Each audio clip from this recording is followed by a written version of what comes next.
Sports Talk Daily with Andrew Hustler Paterson and Michael Remis.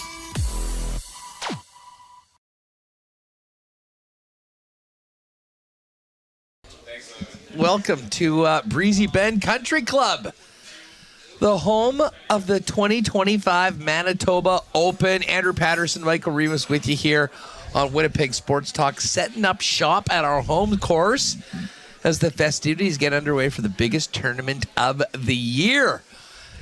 And a big part of the tournament the last number of years has been having a member of the Winnipeg Jets play in the tournament. And it was made official earlier this week, and we heard from him this morning at the press conference. Eric Comrie, Jets goaltender, will be participating in the tournament. Actually going to be doing a practice round a little later on today, and will join us right here at Breezy Bend to talk about his summer, talk about the tourney, and, of course, the upcoming season as well. Of course, the Bombers closed practice today, getting ready for their trip out east to take on the Montreal Alouettes. With some great news yesterday that Dalton Schoen was practicing. And, of course, the big news over the weekend coming out of their win over Ottawa is that Demerio Houston has been signed by the Winnipeg Blue Bombers. He returns to the Peg after time in Calgary. We'll hear from Mike O'Shea on bringing back Demerio Houston, as well as the decision-making process at the end of the game from last week, as the coach spoke yesterday after practice. It is a huge weekend for sports in the city. We've got the event here at Breezy Bend for the Manitoba Open. And on the weekend, Friday night, it is the Sea Bears semifinal. CEBL Championship weekend gets going here in Winnipeg. And we're going to talk to the coach, Mike Taylor, and see how things are coming along as they get ready for the Calgary Surge, who had a big upset over Vancouver on the weekend to book their ticket to Championship weekend. Of course, 2 games on Friday. 5 p.m. is the Eastern game. 7:30 p.m. Sea Bears in Calgary. And then the championship game on Sunday. Lots going on downtown as well. Kind of a free festival. We'll tell you about that as we get closer to the weekend. But for right now, we'll be focusing in on the Sea Bears. And Mike Taylor's going to join us a little later on. We will talk some more football, Bombers, CFL, and we'll get into a little bit of NFL with our pal Josh Frey-Sam of the Winnipeg Free Press. And as I mentioned, Eric Comrie joining us on the show as well. Big thanks to all the sponsors that make WST happen each and every day. Of course, our partners at CoolBet. The new edition of CFL 110 is already up, everybody. Knowing that we were going to be here at Breezy Bend with some logistic issues, Hammer and I did that earlier today. So if you have not already checked it out, it's up there for you. When you're done with Winnipeg Sports Talk today, make sure to check out CFL 110. Leave a comment, hit a thumbs up. And hey, speaking of CFL and speaking of CoolBet, you've still got a couple days to get in your entries for the Labor Day contest, which we'll be doing a special marble race for on Friday. Of course, CoolBet supporting our shows, and of course, CFL 110. They've given us a trip for 2 to the Labor Day Classic with the 1930 crew on the Huss Bus. We want one of you guys to win it. All you need to do is send us in a screenshot of any $10 bet or more at CoolBet, along with your CoolBet user ID and your contact info. Send that to contest@winnipegsportstalk.com. Everyone that enters will go in the marble race on Friday. We will pick a winner, and then we'll look forward to having a great time with you in Regina for the most fun weekend of the CFL regular season. Again, that email is contest@winnipegsportstalk.com.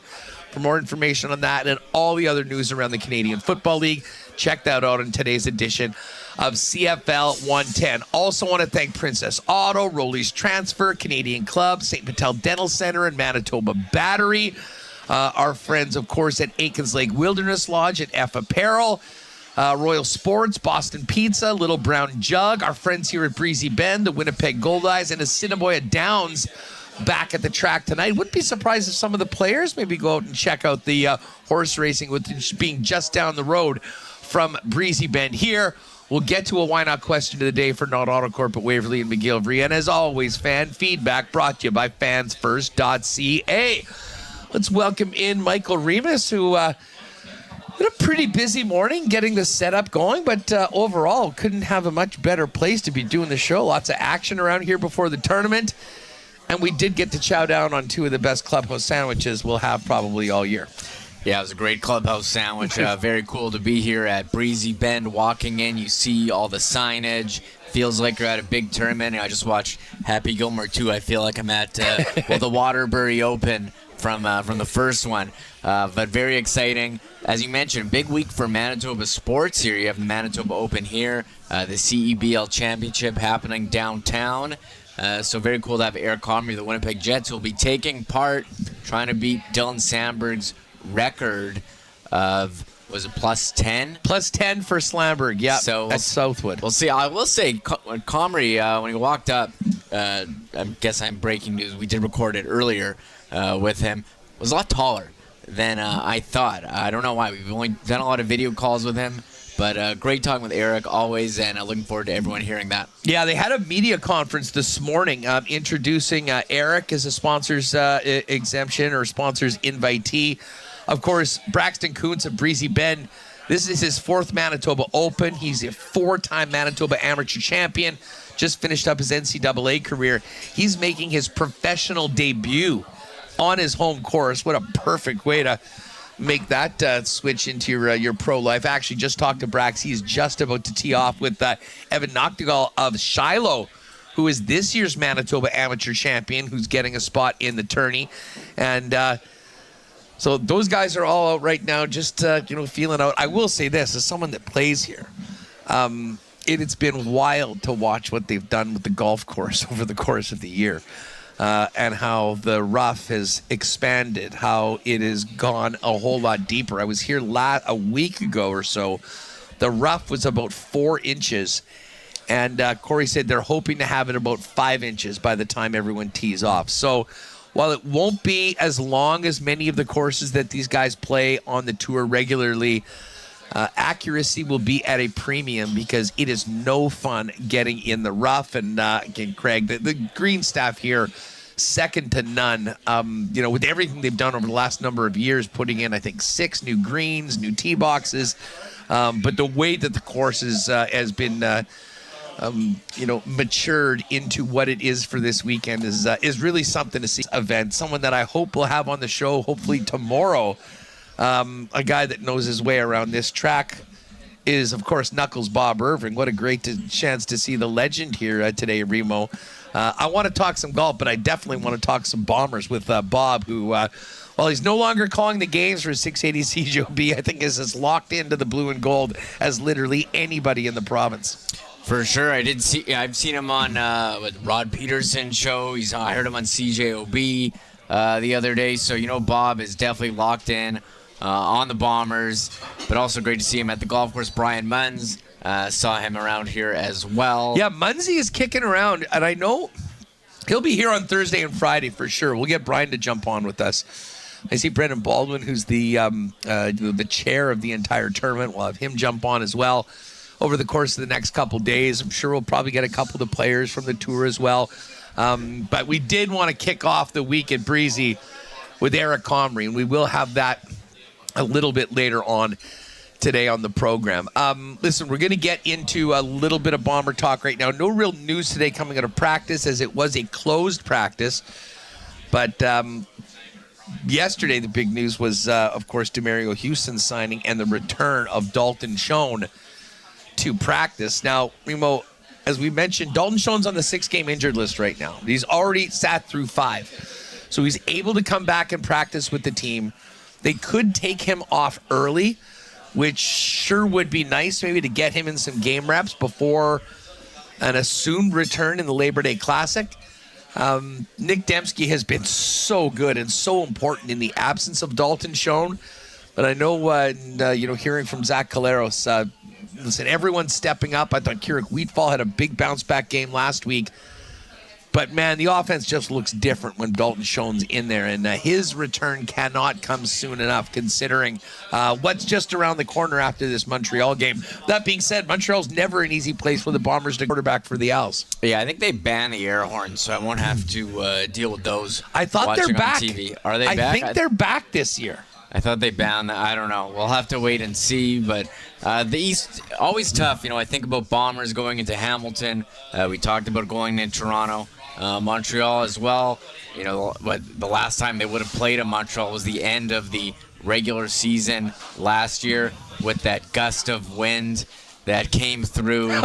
Remember? I forgot about that. Yes, helping the Bombers, clinch first in the West. There was some, to think, it's so funny that you brought that up because, the Bombers right now have played 9 games. This is the midway point of the season for Winnipeg, and they're 5-4 right now. When you think back last year at everything that had to happen for Winnipeg to come back from an 0-4 and 2-6 start to win the West, it almost seems like it's somewhat mathematically impossible. I mean, they needed Calgary to suck. They needed BC to fade. They needed Saskatchewan to go almost 2 months after starting off 4-0 without winning a game. And yet it all sort of happened. And that event in Montreal might have been the quintessential Bomber moment of the 2024 season. And listen, things just haven't been as easy this year for Winnipeg. I mean, it has been a struggle. They have had some tough times. But again, they're at 5-4, still very much in it. And it is important to remind everyone, and I'm sure people will be talking about if they can somehow go in, win this weekend, and get a win in the Labor Day Classic, that there's a lot of football left to be played, and they really do have their control of their destiny in their own hands because they've got 3 more games against the Saskatchewan Roughriders this year. Yeah, those games are going to be absolutely huge. So, look, the journey to the end of the season, there's ups and downs. It's not going to be a straight line. I think we went through it all last year with the way the Bombers season started. So they're in a pretty good position. The Riders have shown they're the top team right now in the West, but I think adding Demerio Houston, huge for the defense, and Dalton's shown if he comes back, whether it's this week or next week, that's another game breaker that they really need to have on offense. Someone who can step up and make a play, open up some space for Brady Oliveira and Nick Dembski. He's probably been the most consistent guy on the offense all year, and we're waiting to see Carrick Wheatfall make one of those big catches that he was making in the first couple of weeks. So I think the Bombers, they're in an okay spot here. They're over 500. They're within striking distance, but they still have time to come together and, advance in the West standings. Maybe, they're outside shot right now at clinching for, at getting first place. I don't think they're out of it at all. But the one thing about the West, and you and Jeff talked about it on CFL 110, the Lions surging, even Edmonton 2 in a row. Calgary's good. Saskatchewan's good. So a lot of competition. And you look at the East, everyone seems to be trending downwards. Yeah, well, I mean, listen, Hamilton's had a couple tough games, and they've had a really tough schedule. I mean, going into Saskatchewan with the Riders coming off the bye, I have no doubt that the Ticats are going to be. And listen, the Bombers have 2 games against them remaining on the schedule. Those are going to be difficult. Hamilton always, no matter how good the Bombers are, always seems to be a really tough place to play, at least in the regular season. We certainly were there to see a championship raised. And Montreal, under normal circumstances, is the same way. The thing with the Alouettes this week, Reem, is that it looks like they're going to be down to James Morgan and Dukes, who they just signed. And I think that's the reason why the Bombers are the 4.5-point favorites that they are right now with Coolbet. But regardless of any sort of point spread, the Bombers need to find a way to win this football game. And I will say this, we saw some trends of some real positive things happening in that game last Thursday, and it'll be time for them to continue that against the Montreal Alouettes this week. There's a lot of talk about Demerio Houston. We discussed it yesterday on the program, and again, we get into it a little bit more with Jeff. And Jeff, with the amount of work that he had done originally on the CFL's gender-based violence policy, this goes back to Johnny Manziel's signing in the league. Probably no one better to talk to about it. Jeff said on CFL 110 that, the more he talks about it, this is maybe the first case where the process has been followed as it was intended, connection with the victim as well, giving a guy an opportunity to move forward with his career. And I mean, that's a good thing for the Canadian Football League, and certainly for a guy like Demerio Houston coming back to Winnipeg, where he had some great success, certainly knows people, knows the organization, was important for him and his family moving forward. And listen, Mike O'Shea spoke yesterday about the decision to bring back DeMario Houston. Here's what the coach had to say on a returning member who had some troubles off the field. Sorry, I'm having some issues here. Just 1 sec. Okay, we'll get to that coming up in just a minute. Needless to say, the issues with the Bombers secondary, and I'll give a lot of credit to Val Lawson, who were playing last week. They like I said, they stepped up. Was it perfect? No. Were there a couple mistakes? For sure. But, when you compare it to the way that it looked the week before against Calgary and in some other games this season, I think you can, agree that, the guys stepped up when they needed to, and the defense especially. Like when that lead evaporated and the kick gets returned the other way, you end up in a situation where, the defense thought the game was over and then had to go out and get the ball back in the final minute, and that's exactly what they did, causing the 2 and out, and then making no mistake about it when they got in. And of course, Sergio Castillo missed one. Okay, Sergio was not going to miss another one with the game on the line. No, he was not. And let's try bringing in Mike O'Shea. Well, do you want to do this clip, Mike O'Shea? Yeah, we'll get back to it. So this is from yesterday post-practice. A lot of media there asking, some of the details on the DeMario Houston signing, how it came to be. Here's what Mike O'Shea had to say about bringing DeMario Houston back into the fold.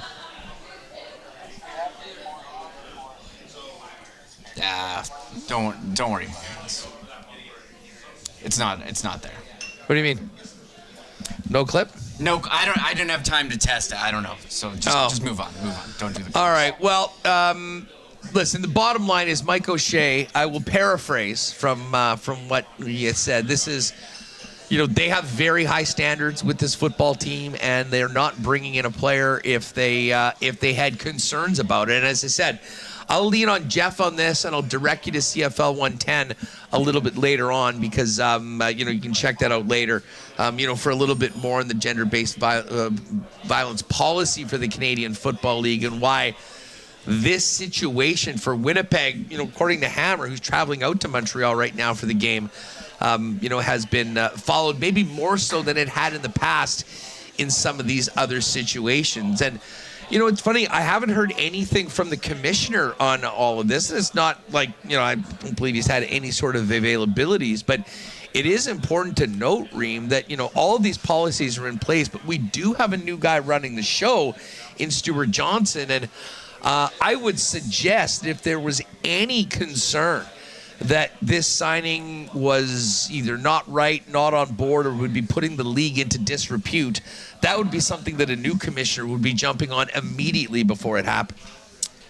100% in here. We're good to go with O'Shea. Here he is. Oh, we're back. Okay, here we are. Mike O'Shea on the signing and bringing back DeMario Houston. Yeah, we had him here before. He's been good for us. He's been a good player for us. He's done very well in this league, and he's available. So, yeah, bring him back. Then regardless of any off-field issues then, or how do you weigh those? Yeah, the CFL does a damn good job of doing their investigations, right? So not just DeMario, but over the course of time, if our scouting department likes a guy, and there's been something in the past, we submit it to the league, and they say yay or nay, right? So I think every team works with the league in terms of making sure that they protect the brand and all that other stuff. So, as far as we're concerned, everything was dropped, and the league probably went further than that. So, okay, so you just trust in what the league does. You don't do a whole lot of your own digging. And they're pretty thorough. Yeah, we would certainly trust them. Not saying there aren't conversations, but I don't know what more you're going to find. Yeah, and what role does the need play in maybe overlooking? Need will never trump integrity. No, okay. No, because the timing now. I mean, you need. No, never. All right, so there's Coach O'Shea on bringing back DeMario Houston. And, this is something that, you hope that he's able to put behind him and can come in and resume his career and, be on a positive track both professionally and most importantly personally for he and his family. We'll wait from either later on today or tomorrow for the walkthrough to get the latest on the possibility of potentially DeMario Houston being in. I mean, I would say that obviously there's been a change in the defensive coordinator since he was here, with Jordan Younger taking over last year. And he is a new player, but he's also an experienced veteran at that position, and probably doesn't need as much time to really reintegrate himself in. I mean, you put him out on that wide side and tell him to cover a guy, it's pretty simple, and I think he'll pretty much know what to do. So he could be available as early as this week. If not, I'd say for sure we'll see him in Regina in the Labor Day Classic. Yeah, it's football. So I'm sure that he's played the game before, and you tell a guy where to cover. He's played with this coach, majority of this coaching staff, so I'm sure it would be a pretty seamless transition, to position that they've needed after a couple injuries there, to Bonds and cutting bridges. It's been a rough go for the DBs here. Now, I will reference CFL 110 again. Jeff's on the Bomber beat this week. He'll be out in Montreal covering the game for the Winnipeg Free Press, and I think he'd missed press conferences or something like that, and missed talking to the coach because he had some good ones for Mike, and we got a lot out of the coach based on some of the questions, shall we say, that came out of last Thursday's game. Here's Hammer asking O'Shea about the decision-making process at the end of a game. Does your decision-making change by gut? Like if you're trusting your defense more than your offense that game, you're trusting Sergio's leg? It's not about trust. No? No. Ever? Even with a 57-yard, you obviously trust Sergio to make those because he makes them. Well, I trust everybody to make all their plays and execute perfectly. That's But you would trust Strebler to make a yard and a half before that, right?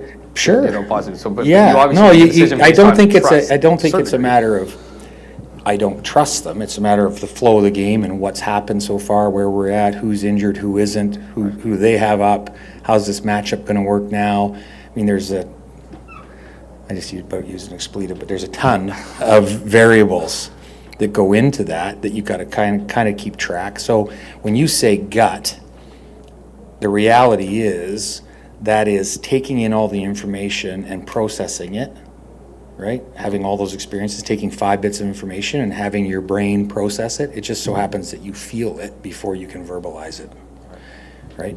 That's the truth of it, is you are adding up all those things to make that decision. It's not just, but Sergio's a good choice. He was perfect from over 50, and, for our team, cementing a game is probably a good thing. But certainly never about not trusting another group.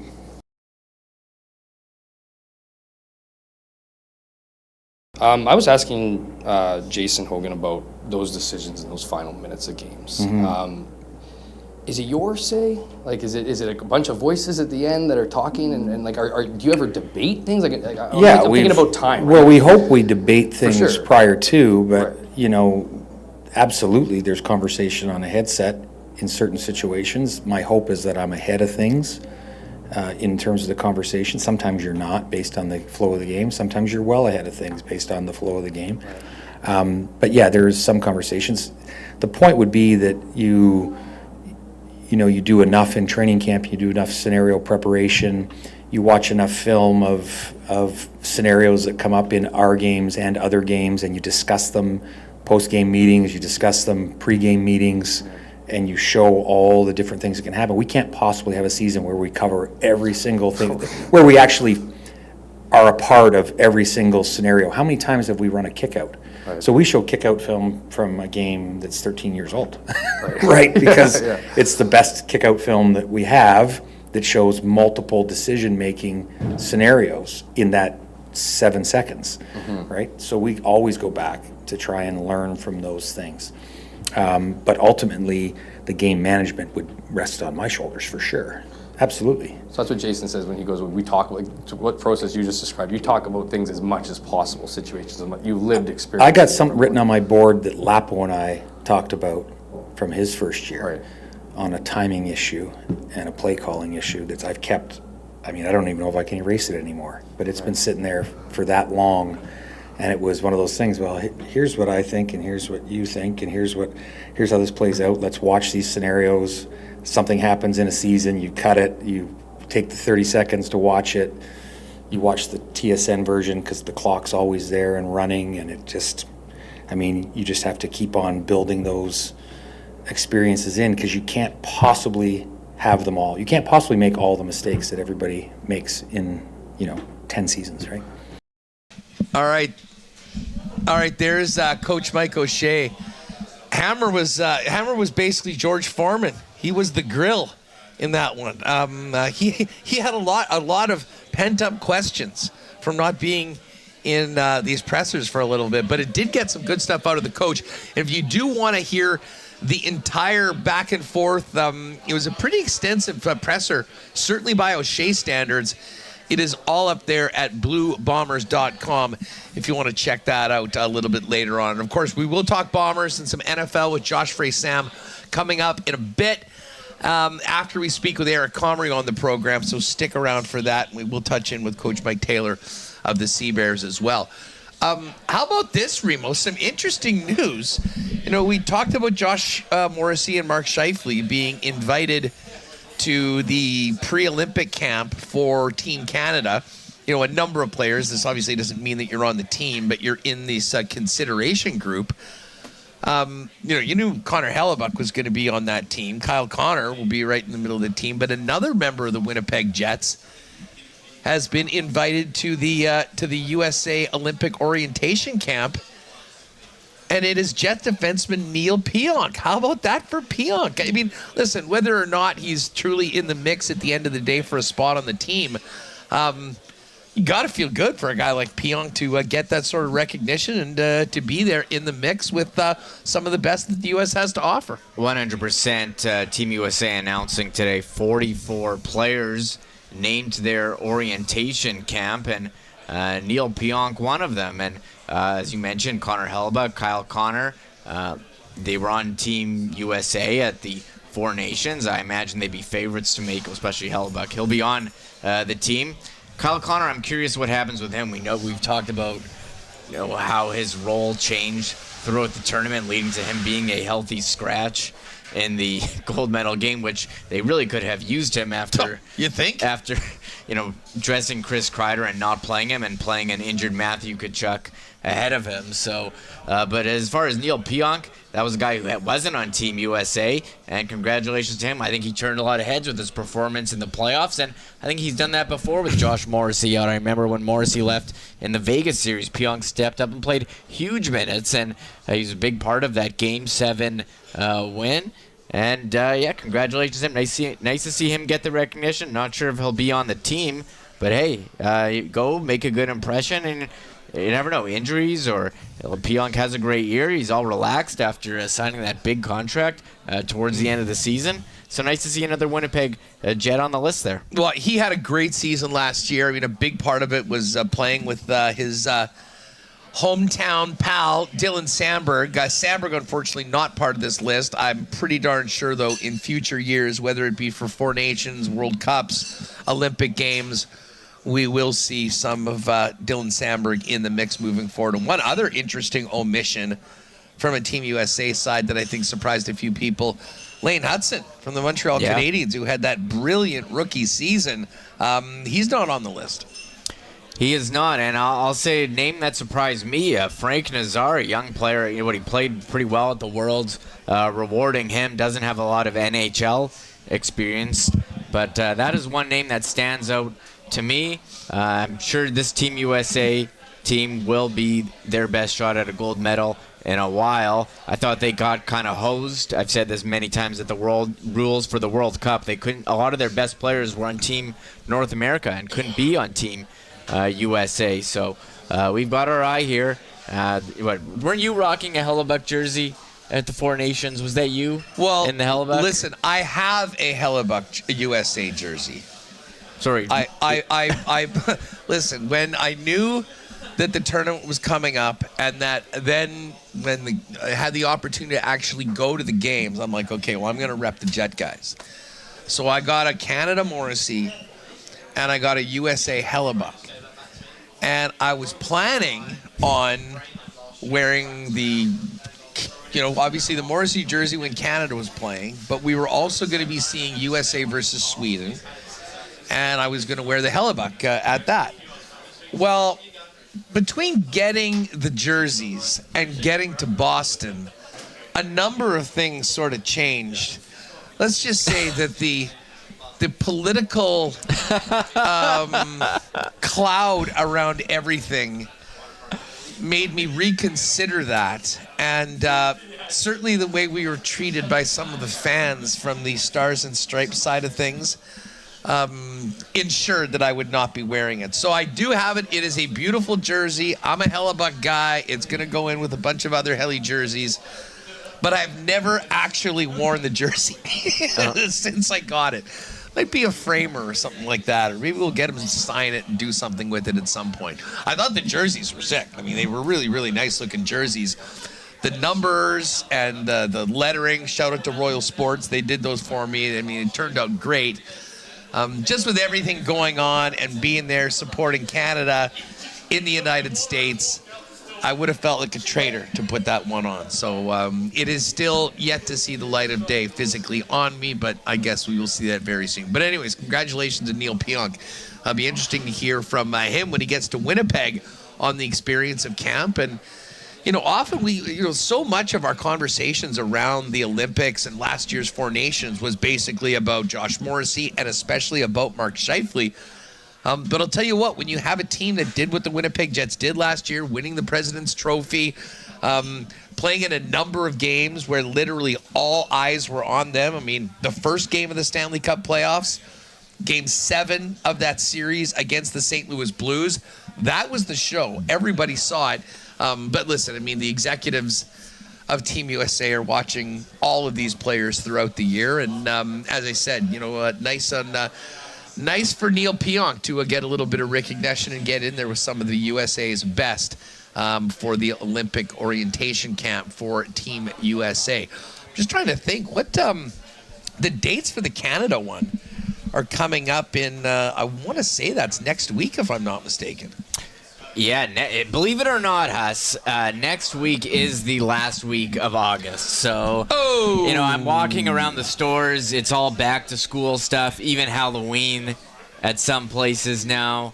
So it's getting darker earlier. So if there's ever a sign that summer was coming to a close, next week, the last week of August, Team Canada, orientation camp in Calgary. No on ice. It's just, in the classroom. Yeah, meetings, some cocktail parties, some meet and greets. Remember one year they couldn't do practice because of insurance and they played ball hockey? Didn't that happen one year? I don't think there's any ball hockey at this one. No, well, listen, rest assured that not only is the upcoming NHL season starting, but we'll be having a lot of talk about Olympic rosters and which Jets might have the opportunities to suit up for their countries coming up in the Olympic Games in February. All right. We are going to talk some football with Josh Frey-Sam coming up a little later on, and Sea Bears with Mike Taylor. But we are here at Breezy Bend. It is the Manitoba Open, and Eric Comrie is teeing it up in the latest line of Winnipeg Jets to test their game against the best of the PGA Tour Americas. He's going to join us in 1 minute. First up, though, a big thanks to our friends, including Rolly's Transfer.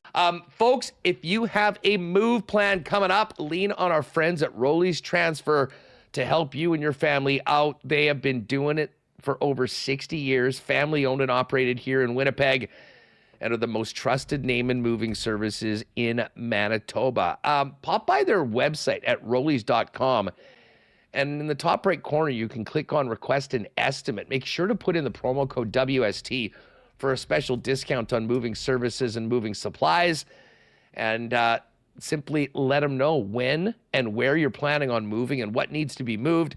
And the friendly staff at Rollies will turn it around quickly with a great quote and get you locked in for the white glove treatment that they are famous for. Doing it now into their 7th decade. The most trusted name in moving in Manitoba, Rolly's Transfer. Find out more or request an estimate today over at rollys.com.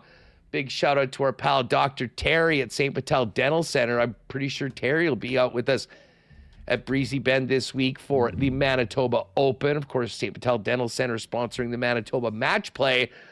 If you have been delinquent in seeing the dentist, or you're looking for a great spot for you and your family to get full dental services, a lot of smiling faces waiting for you down at St. Vital Dental Center. They got a beautiful new facility with state-of-the-art equipment at 167 St. Anne's and convenient free parking right behind the building. Go online to stvitaldental.ca for more information on all the services they provide. And you can also book an appointment to pop in and see Terry and the gang. And don't forget to tell them that Winnipeg Sports Talk sent you. As we look ahead to a big weekend coming up, don't forget Canadian Club limited edition Blue Bomber label bottles available right now at your local Manitoba liquor marts. And in addition to the very special Canadian Club bottles, Canadian Club, of course, the official spirit of the Blue Bombers, the Canadian Club Club Pack is also available as well. The best of Canadian Club and Ginger, the Citrus Smash, the Half and Half, summer approved and waiting for you at your local Manitoba liquor marts. And of course, what a summer it's been, but it is not over right now when we're getting powered by Manitoba Battery 12 months a year, but especially in the summer for the best prices, period, on batteries for literally everything, including everything you need to make these summer weekends amazing. Whether you're boating or camping or getting on an ATV, Manitoba Battery has the batteries you need at the best prices in town. As Donnie says, wake up Winnipeg and stop paying more for batteries at the big box stores and missing out on the incredible service provided by Manitoba Battery. Of course, pop by and see them at one of their 2 Winnipeg locations, Logan Avenue or Dovercourt Drive. But you can also just simply give them a call or order online at manitobabattery.com, and they'll deliver the batteries to you for free anywhere inside the perimeter of Winnipeg. It is just that easy. Shop local, get the best deals in town for all your battery needs at Manitoba Battery, manitobabattery.com.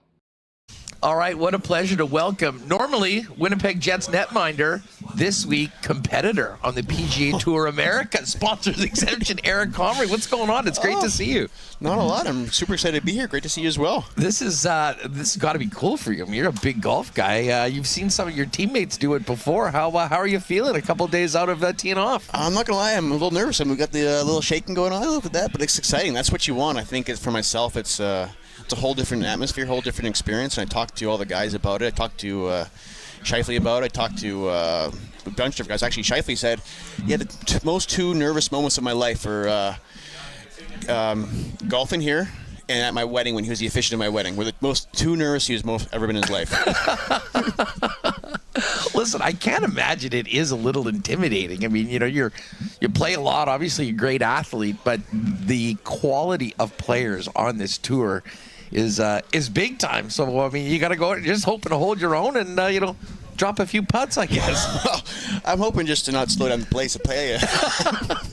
That's the big one. No, honestly, I go out there and do the best I possibly can and have a lot of fun. I love golf, but I've gotten pretty good over the years. I mean, I'm nowhere near these guys are even Scheifele's in that matter, but I'm getting a lot better and I'm having a lot of fun doing it, and it's something I love doing. It's my biggest hobby, and I truly do enjoy it. Speaking of golf, I know golf is sort of a big part of a bit of a summer vacation for you. We see what you and Scheif and the Morrissey boys out in Ireland. Tell us about that. Yeah, we were out there for 14 days. I don't know how I got the wife to agree to that one. Probably before I had kids, I booked that trip, so it worked out okay. Oh, yeah. Yeah. How old was the newborn? About 2 months? 2 months, and my daughter was about a year and 2 months as well. So yeah, no big deal. No big deal. 2 kids under 2. But I booked this 2 years ago, so it was like a perfect timing to book it. I was like, yeah, no kids. It's going to be great. 14 days. Sure enough, comes around and, not so good anymore. It must have been amazing, though. I mean, where did you guys play? Royal Portrush? We played Portrush, County Down. We played, Ballybunion, Lahinch. We played every good course you can ever think about. We played it, and it was special and truly amazing. And one of the most exciting things was playing Portrush with all the open grandstands up and get to see the atmosphere there. And actually watching the Open later that late summer as pretty special because I made a par there. I double bogeyed that hole. I 3-putted that one. It's golf is sort of different out there, but it really is part of the culture. Oh, for sure. It was awesome. I mean, golf is so different. It's a little more linksy. It's a little bit more like different stuff like that. And it's actually funny. I actually got the call to play in this tournament when I was there. I think you said you got called to play in the Open. No. Sure, Well, I'm available. I got called to play in the Manitoba. So I was during our trip to Ireland. We just got done playing, and I had a real rough day. Like, I mean, it was as bad as a day as you could have. I was in the fescue all day. I was grumpy. I was a little bit angry. And sure enough, I got a call from Mark Chipman saying, "Hey, Eric, do you want to play in the Manitoba Open this year?" I thought to myself, I said, "Who?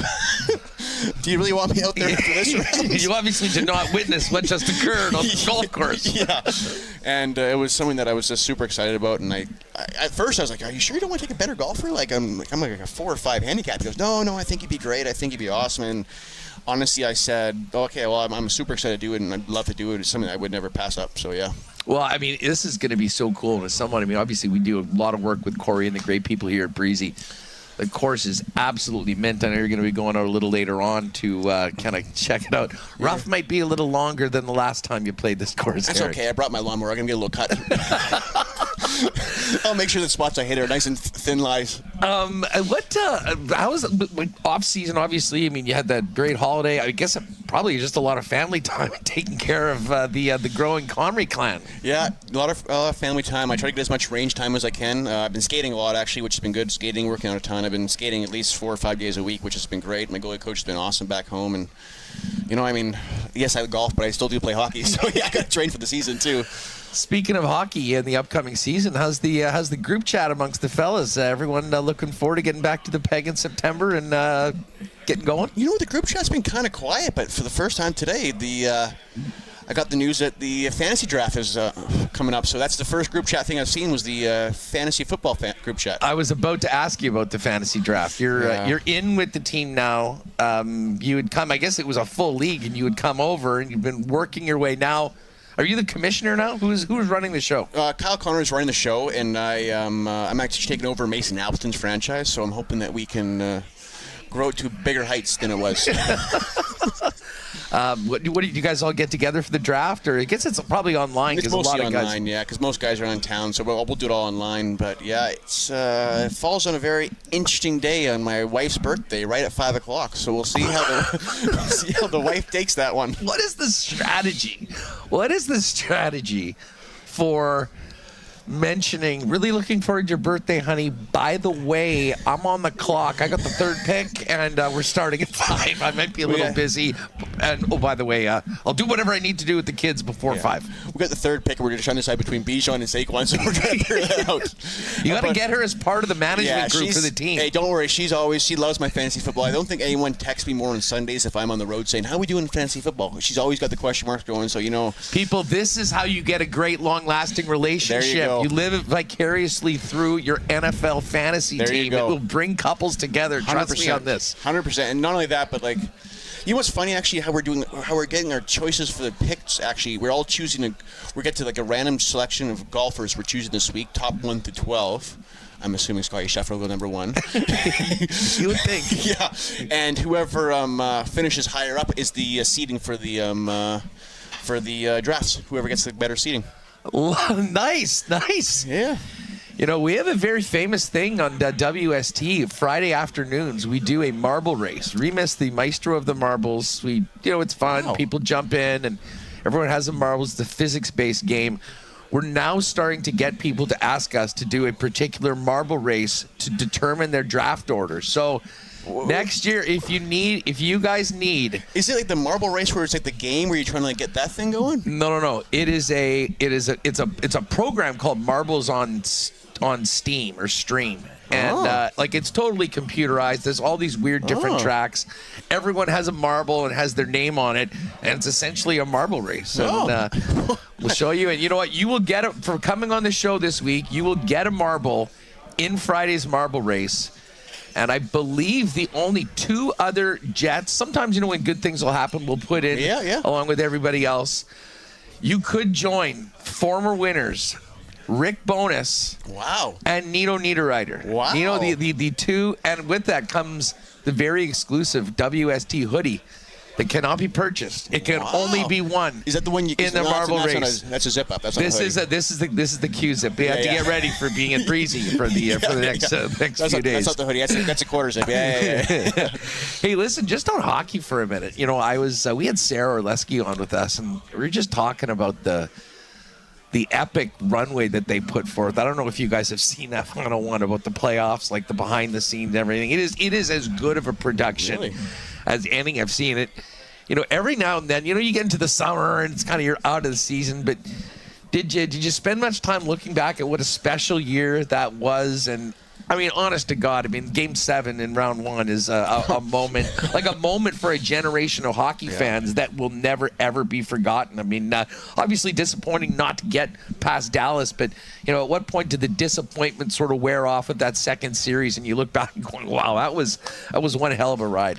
I mean, it's funny because it feels like it's so sad when you lose out on stuff, but when I went home, everyone went, wow, what a great season. I can't believe that Game 7. Wow, you had a fantastic season. The team was unbelievable this year. And you start to realize how special of a year it was and how incredible it was, even though you felt like you fell short. Because if you don't win, I mean, it's funny because all but one team goes home the season feeling they kind of failed the season. It's funny. Even though we won the President's Trophy, we had an unbelievable run, we did play an unbelievable season, it still feels like you left something behind. But going back home, it puts into perspective of how good that season was and how much success we had and how great everything went. It's a pretty tough business when you start out at the beginning of the year, and by math, 3% of the league, or maybe 3.5% of the league, will actually achieve the ultimate goal, and everyone else is that much short. But I mean, there is a lot to it to take out of last season, and I imagine with that comes excitement and heightened expectations of what this team could be possible moving forward. 100%. I mean, you look at it. We won a President's Trophy. We have a Hart Memorial Trophy winner on our team. That's a special season. Not many guys get that kind of year, and it just goes to show you that we're building in the right direction, and we have an unbelievable team. And looking forward, I think we just got better this offseason. I know it's a tough loss losing Nicky, and he's a fantastic player. I wish him nothing but the best. He's one of my really close friends, and he's a really, really good hockey player and a really good teammate, and one of the best you can ask for. But I mean, wish them the best. I mean, we lost a few good guys. I mean, Appy, a lot of good players we lost, and it's unfortunate to see that. But we also added some very good players as well, and I'm excited to see how they do and meet them all. Hey, speaking of new players, what did you think when you heard that Jonathan Toews was coming back home and signing with the Winnipeg Jets? Have you talked to him at all? I mean, fill us in on what the guys were saying in that group chat when they go, "Holy smokes, Jonathan Toews is going to be joining the squad." So that's always special. I mean, I grew up. I'm not really grew up, but I watched him for a little while. They're playing for Chicago. It was unbelievable. It was great to see. He's such a classic. He's such a winner and such an unbelievable teammate. And he's known to be such a great leader and all this different stuff. And I know that Scheifele kind of skates with one of the guys that he's skating with, and the guy he's skating with says he looks fantastic out there. He looks really, really good, and I'm really excited to see what he brings. Well, I mean, it's not only a player that's done what he has done individually, but this is a guy that's been a part of a lot of great teams, a lot of championship teams as well. And I mean, I think everyone, you learn lessons. I mean, this is part of life. I mean, you fail at things or you fall short, you learn things about it. But I mean, to have a guy like that with that much experience can only be exciting, I imagine, for even the veterans on the team. He's a winner. He knows how to win. And I think that's something that it's hard to teach, winning. And I think he just knows how to do it. It's something that's unbelievable. He can bring that into the room. I think we're really excited to get to know him, get to meet him, and get to almost like be a sponge around him and learn what it took to win and how he developed his game to do that stuff. Eric Comrie's with us here. We're live at Breezy Bend, getting ready for a practice round for the guy on my left, and of course the upcoming tournament. Tee off on Thursday. You can go to Manitoba Open for more details on tickets coming out, and seeing Eric and the rest of the stars of the PGA Tour Americas do their thing. You mentioned your tag team partner in the net, Mr. Hellebuck. How did it come about that you were the guy rolling out the Hart Trophy in that thing? That was pretty awesome. And credit to the NHL for some really creative ways to put this all together. No, you know what? It was awesome. It was a lot of fun. I thought when I got there, it was just when I got the news of doing it, it was something that I was like, wow, that's unbelievable. It's so special to be able to do that, to be able to announce, to give him that trophy, such a special accomplishment, such a special thing to get. And I was like, you know what? I can't pass up the opportunity. I'm so excited to be there for one of my best friends and one of the, for sure, in my opinion, most deserving MVP candidate in the league this year, and I was just so excited to be there for him, and I just couldn't pass up that opportunity. And so how did it come about? They say, hey, you want to be a part of this? And then you just snuck in while he was out on the water and then rolled out with the hardware? Pretty much, yeah. And I was supposed to run out there and ask questions. I got a little bit of heat for my running from my teammates. It gave me a hard time. I also decided not to shave my mustache for some reason for that, and yeah.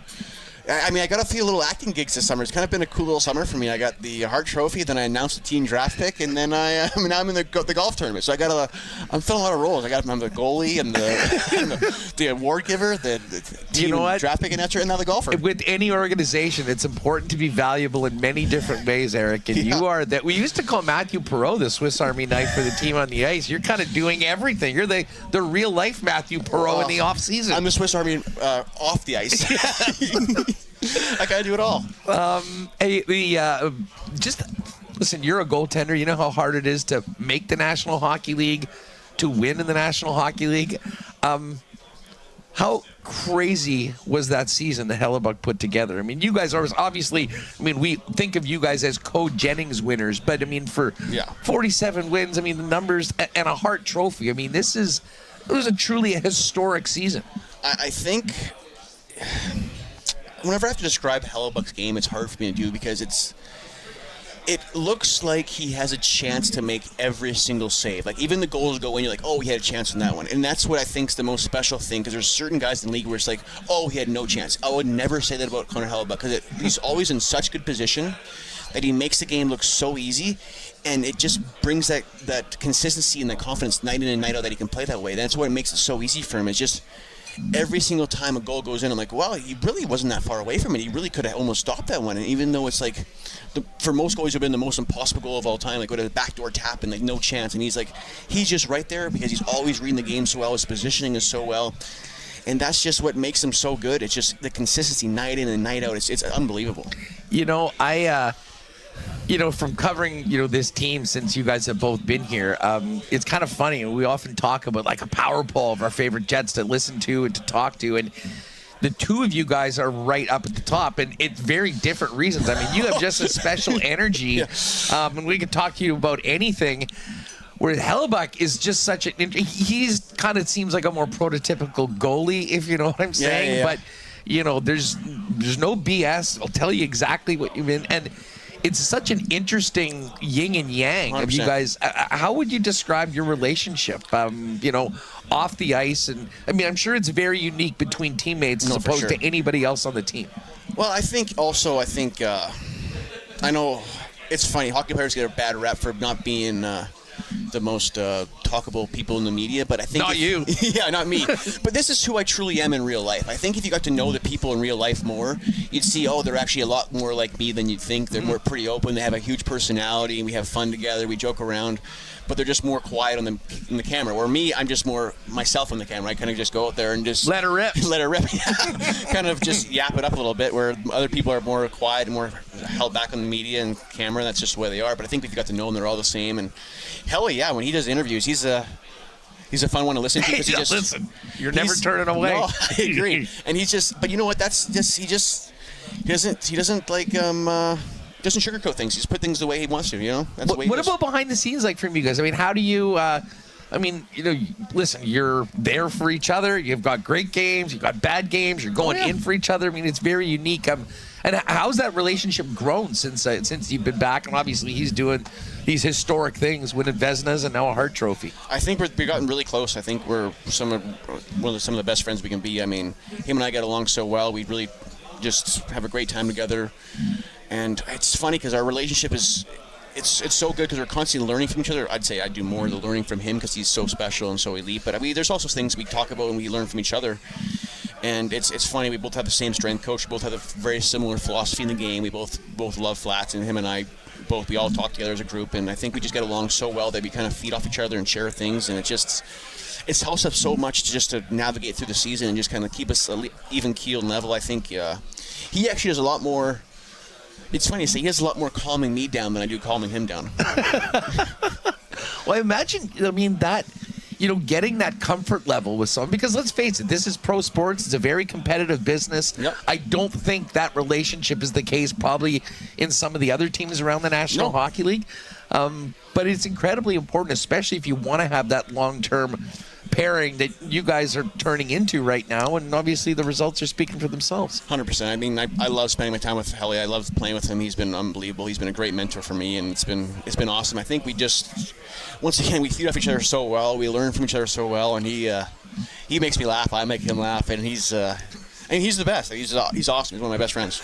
Eric Comrie is with us. I have to ask you about something that came across, and it has been a hot topic on Winnipeg Sports Talk after this was revealed. Are you serious that you've never drank anything other than water? Dead serious. 100%. Like, not orange juice? Never orange juice. Not milk? Never. Well, I mean, I had milk as a baby. Oh, okay. Well, as long as it wasn't being administered to you by saying There your you go. mother. Yeah, water. How is that like never champagne? Never a had alcohol in beer. my life. No alcohol in my life. Never. I mean, pretty. Never a Diet Pepsi. Never Diet Pepsi. Just straight water. Always my whole life. Never. I mean, I've had protein shakes. I guess if you count that, I've had a smoothie before, which is still pretty much water. You count that. I've had. Have you ever been tempted? No, never really felt the urge to. No, it's kind of go to the dark side and try a sip of orange juice or something like that. Yeah. No, I've never felt the urge to. I've always been pretty chill. I mean, I've always just wanted water. I never really wanted anything else. It's funny to say that because I've never really had the urge to have anything else other than water. It's always been just water, and it's the way it is. I mean, listen, it's probably a great way to go about yourself. I don't know if it is. Well, I mean, who knows? There many people were doubting the possibility of how that could be true. It's 100% and yet true. Looking straight in. It's 100% true. I mean, I've had like protein shakes. I have a carb drink during the game and an electrolyte drink because I cramp a lot, so I have to do that to make sure I don't cramp. But really, other than that, like on your own, outside of your profession or things for you, there is just water. I imagine you'll probably have to drink quite a bit of it on the course this week. Could be a little steamy. Yeah. Tell us about the next couple of days. Like, you're going to get out for a practice round today. Yeah. Tomorrow's the ProAm. Thursday's the big show. How does preparing for your big golf moment compared to preparing for a start in a couple days? You know what? Actually, it's different. I'm a lot more nervous for this because it's out of my element. But you know what? I'm just gonna go out there and have fun. And once again, I'm not a professional golfer. I'm a 4 or 5 handicap. Like that's my index. I'm a 4.5 index, and it's like. A 4.5 index, they make mistakes sometimes. I'm going to go out there and, let's put it this way, I wouldn't be landing the fairway too closely if I'm hitting. Did you... especially if I'm in a greenside bunker. I'd I'd back away or give me an alleyway. Did you see that shot that Scotty Scheffler made on the weekend on 17? Oh, yeah. You should do that. So, yeah, I'd love to do that. Just do what he does. He's pretty good. Do you know when your tee times are? I do not, actually. It's actually funny. The whole Air Canada thing kind of got my flights delayed, so I actually landed in Calgary last night at 11:30, woke up this morning at 3:45 and got here. Well, you'll want to mix in some rest before that as well. But I'm doing pretty good with no rest and no coffee either. I was about to say, it's fueled on no sleep, a little bit of water, and still has this much juice for us on Winnipeg Sports Talk today. Hey, Eric, listen, great to have you on the program and catch up in person. Good luck this week. Good luck in the fantasy draft. Promise me we'll get you back on the show into NFL season around the top of the puck, and we'll talk a little bit of Jets, but then we'll really get going and talking about what drives us away from work. Yeah. And that's our fantasy teams. 100%. And college football starts up right away here, too, which is going to be fun to watch. Awesome. Eric, good luck, and look forward to seeing you here at Breezy in the Manitoba Open this week. Awesome. Thank you. Our next visit to Princess Auto Stadium will, of course, be the sold-out Banjo Bowl. Princess Auto, proud sponsors of your Winnipeg Blue Bombers and the home of the blue and gold, Princess Auto Stadium. Of course, Princess Auto headquartered in Winnipeg, founded right here in Winnipeg and now coast to coast, but with 3 Manitoba locations to serve you, Panet Road, Portage Avenue West, and, of course, out in Brandon for our friends in Westman. Princess Auto is where you'll find the best deals on the most unique assortment of tools and equipment around. Everything you need to complete that project on your list or start something new waiting for you at Princess Auto. So pop by and see him in store or shop online 24/7, 365 at princessauto.com. I mentioned last week how happy I was for everyone at Aikens Lake Wilderness Lodge to be back up and running after a summer marred by evacuations due to the wildfires. I was just checking the gram on the weekend, and our pal Brody Jackson was out there, and just great to see Pitt and the family and everyone welcoming guests back to Aikens Lake. Aikens, of course, a world-class fly-in fishing lodge where you can be on the water in less than 2 hours from the city of Winnipeg. And as incredible as the world-class fishing is, the world-class hospitality from the Aikens team and the Trent family is even better. Listen, it's been a tough year, missing a month of business. They're still pushing hard until about the midway point of September. So if you're thinking about maybe getting out in the water before the season is over, go to aikenslake.com. Make sure to tell them that you heard about them from Winnipeg Sports Talk. They'll hook you up with a 10% discount. aikenslake.com. And as well on all your social channels, see what's going on over at Aikens Lake, at Aikens Lake. And hey, fellas, if you need to up your menswear game as we get into fall, head on down to F Apparel, Winnipeg's #1 spot for custom men's clothing. Custom suits starting at just $400, along with chinos, golf pants, custom shirts, both tucked and untucked styles, and the biggest and best selection of menswear accessories in town. Had a lot of weddings this summer so far, still more to come. If you are getting married or in a wedding party, make sure to talk to the fellas at FO at a special discount when you and the boys get your suits for the big day at F Apparel. They're at 190 Smith Street downtown.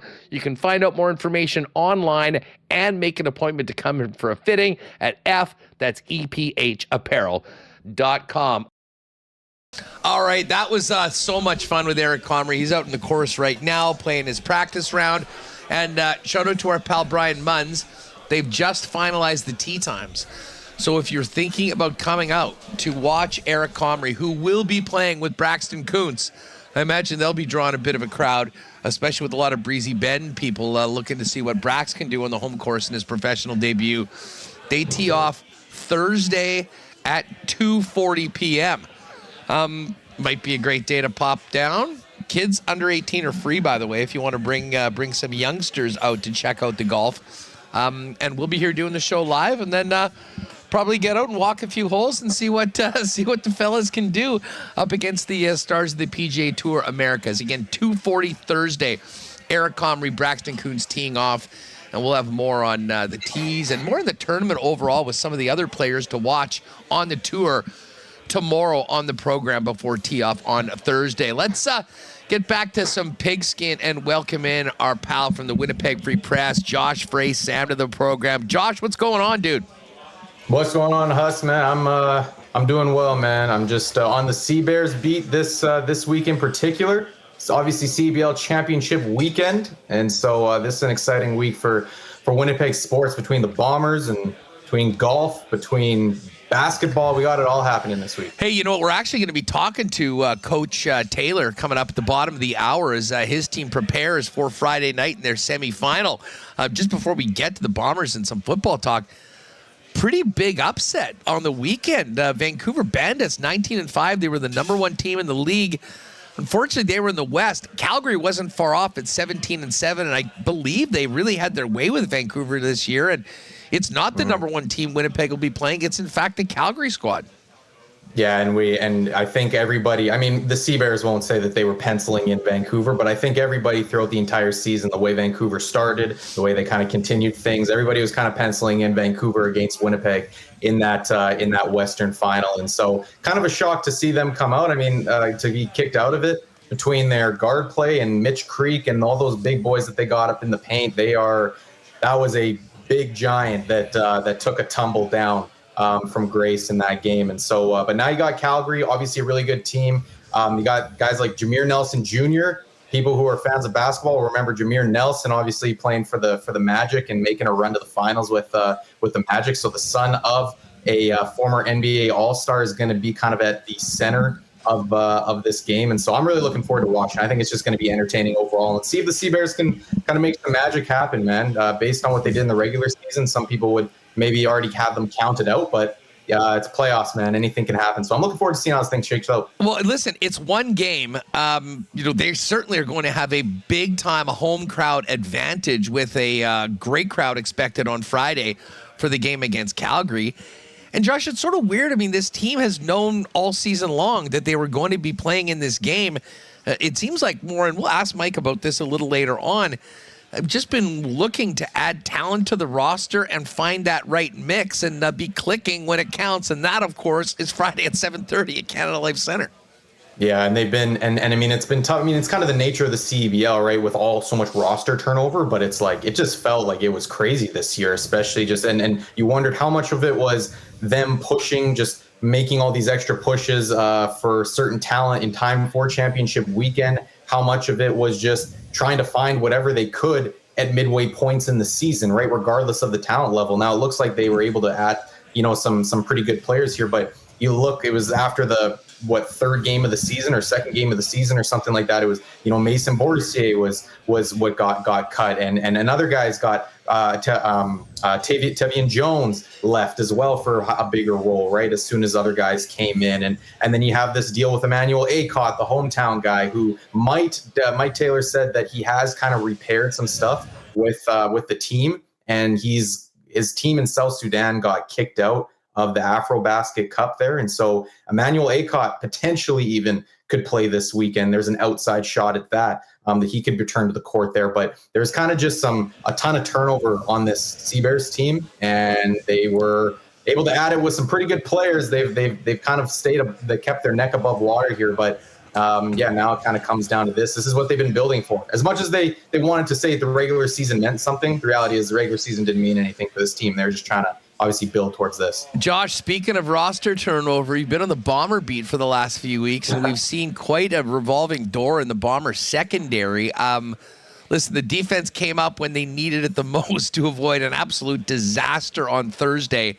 And now DeMario Houston coming in after being released in the offseason from Calgary.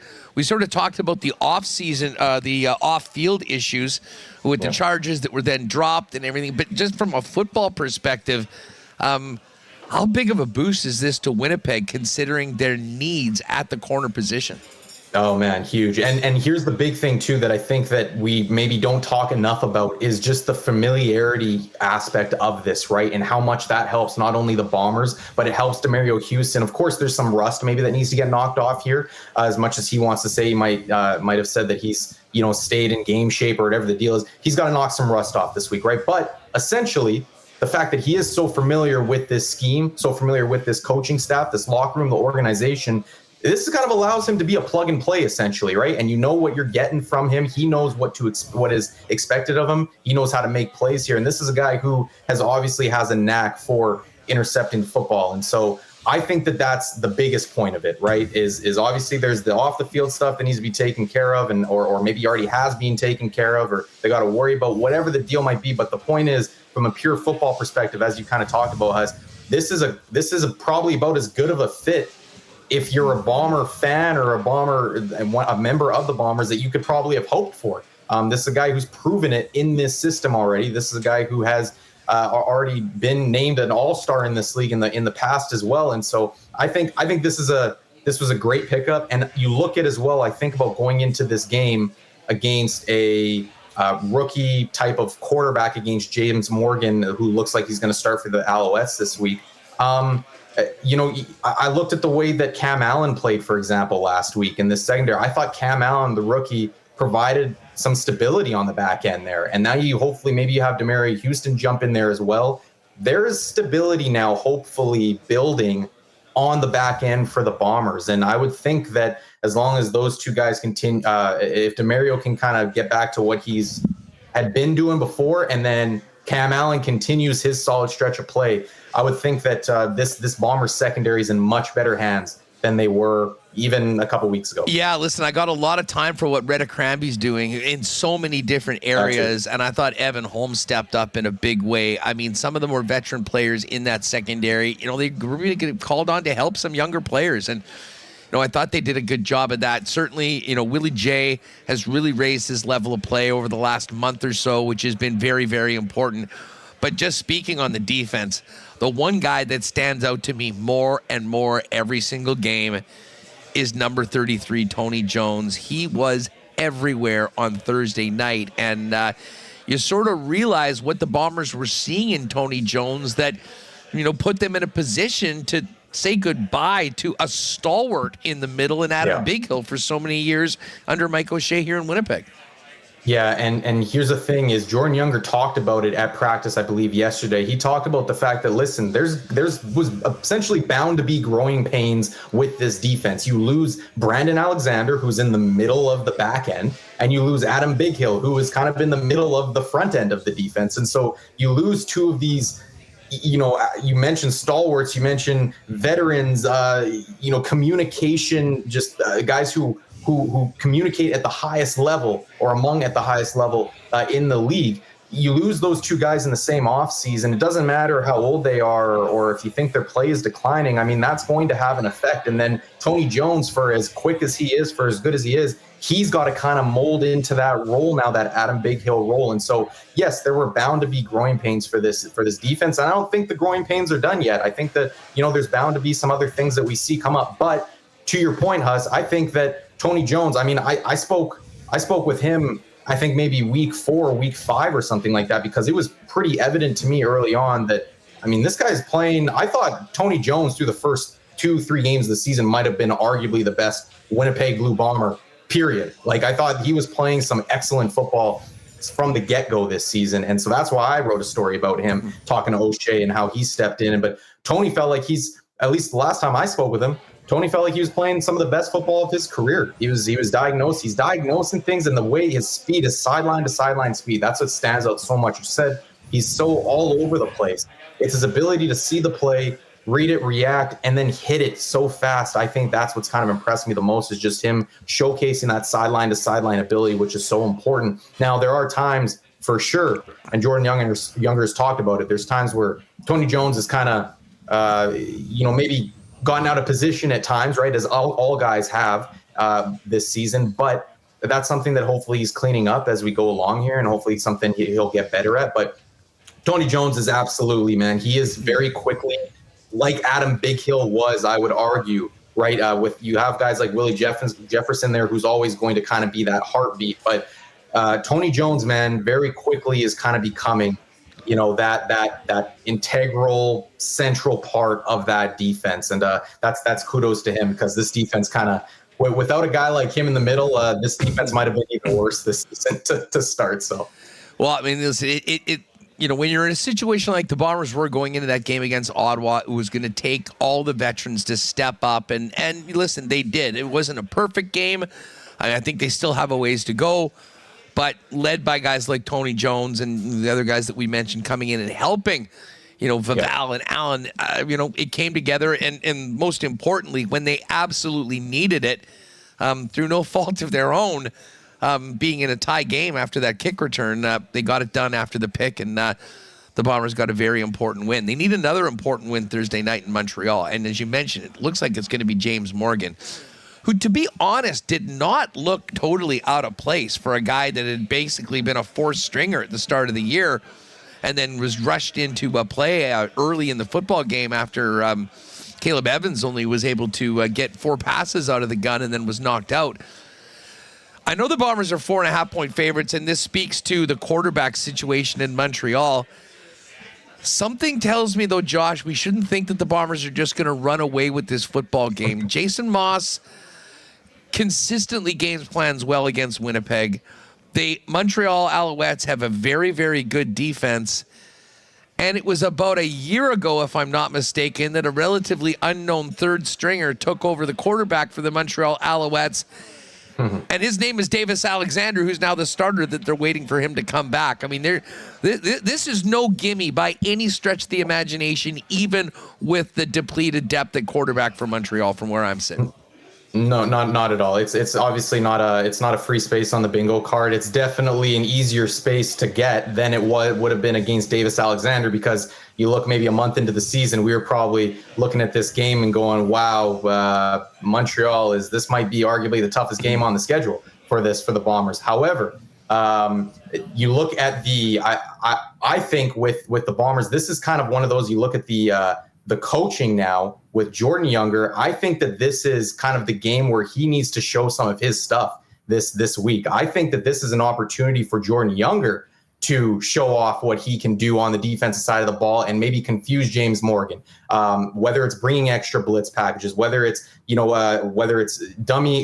bringing dummy blitzes and backing out of it, whatever the case might be, to confuse this young quarterback who doesn't have necessarily as much experience as a guy like as some of these other guys that they've faced this season. I mean, that's kind of, to me, where I'm looking at the most, is how does Jordan Younger maybe showcase what he can do from the headset. That's what I'm most curious to see. And so along with the rest of this defense, man, can Willie Jefferson kind of make life difficult on James Morgan? You know, can James Vaughter do what he does, right? These veterans on the defensive side of the ball, and then obviously Jordan Younger can hopefully put these guys in good positions to kind of succeed. But that's what I want to see, because good defensive coordinators, man, they have a way to pick on these young quarterbacks, these inexperienced quarterbacks. They have a knack, a way to make life difficult for them. And so that's what I'm most curious to see, because if James Morgan can kind of sit back and do what he does,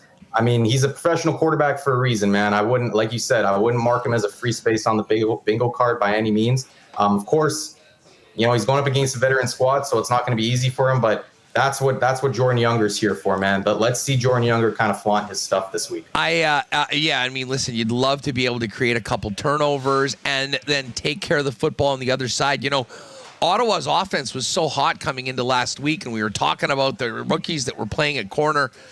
You know, I had sort of speculated, listen, if the Bombers are going to need to win, if we're going to win this game, they might need to put up 30. Well, they ended up needing to put up 30, not really because the Ottawa offense was running up and down the field with Drew Brown, but it still was what it was. I kind of feel like this is going to be a bit of a different game, though, Josh. Like, I think the Bombers can afford to be conservative on offense, not taking chances that may end up going the other way, controlling time of possession, hopefully having the football more often than not, and taking care of some turnovers. You'd love to see the team get a little more explosive in offense, and that certainly will come with the pending return of Dalton Schoen, whether that's this week, we'll find out the depth chart tomorrow, or whether that is for the Labor Day Classic. But I will say this, the offense did show some signs of life last week. Ironically, maybe the best they looked the entire time was in that final minute after they got a reprieve thanks to the 2-and-out for the defense going down and setting up that walk-off by Sergio. But to me, ball control, taking care of the football, you're going up against a rookie quarterback. Don't hand over any glorious opportunities to Montreal. And I think the Bombers will have a good chance to get to 6-4, whether they win by a big margin or it's tight. Man, I've been talking. Yeah, I feel like we've been talking about the Bombers, like, play that kind of style of defense, to get back to your bread and butter for so long. And yeah, this is a perfect opportunity to do that. I look at that, but I jumped in. I've talked about to other people as well. I don't know if I mentioned this last time I was on here too, Huss. Like, the Bombers have played such, I'm going to call it, exciting football lately, right? Where it's just so many turnovers. There's so much. Never a dull moment, man. There's so much scoring. There's so many turnovers. There's so much happening. It's like, let's just get back to the boring football. Like, run the ball with Brady, give him his touches, right? Because that's what this team has been good at, and control the ball. And obviously that hopefully limits your chances at turning the ball over, control the clock, all that good stuff. And then let Zach Collaros do what he does out of play action from there, because that's where Zach in this offense is best at, is when Zach is being a complement to Brady Oliveira. That's simple as that. And it just hasn't been that this season. It hasn't been Zach being a complement. It's been Zach and the passing offense trying to kind of be the show. And that has not necessarily, that hasn't been conducive to very good offensive showing. So for me, I agree with you wholeheartedly. I think that this is a prime opportunity for them to get back to what they know how to do best. And that should be enough to take down these depleted Montreal Alouettes. Josh, I know you're going to be covering, as we mentioned off the top, the CEBL Championship weekend, including the Seabears game against Calgary Friday night in the Winnipeg Free Press. We do have Coach Mike Taylor. He's going to join us in 4 or 5 minutes on the program. Just before we get out, though, I can't have you on without talking a little bit of NFL. Big news this weekend. We talked last time about the Los Angeles Rams and how the ceiling for the Rams is very, very high, but it's so contingent on Matt Stafford. We saw Stafford return to practice this week. What are you hearing? What are you feeling about the Rams going into this season from both an actual NFL standpoint and a fantasy standpoint, and how much is riding on the health of their quarterback?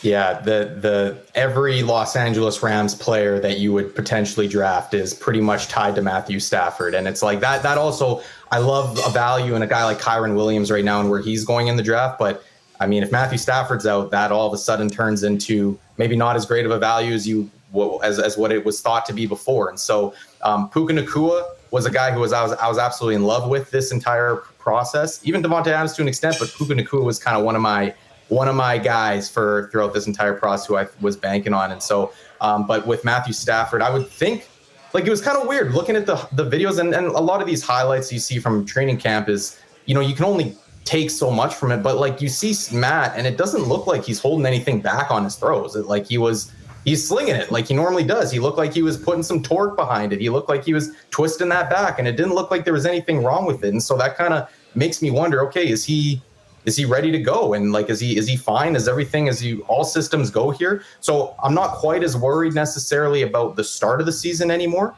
However, Matthew Stafford has definitely been prone to a lot of injuries, the way that he plays the game. And he also fights through a lot of stuff. He's one of the toughest guys out there as far as at the quarterback position. And so I would say that the risk level in drafting some of these Rams players has definitely, I would say, gone down a touch since seeing him back at practice. However, it's still a little bit higher than most of these other guys. But I'm still in on Puka, man. I'm still in on Puka. I'm still in on Kyron Williams. I still like Devontae Adams, all these guys. But like you said, it's just, if it's Jimmy Garoppolo in there, we already saw, I don't know if you saw that video of Jimmy Garoppolo. He drops back and he fires it into triple coverage to Devontae Adams. And it's like, if that was a real game, Devontae Adams has his head blown off, right? It's just a hospital pass, but it's just kind of, and it's hilarious thinking back to that.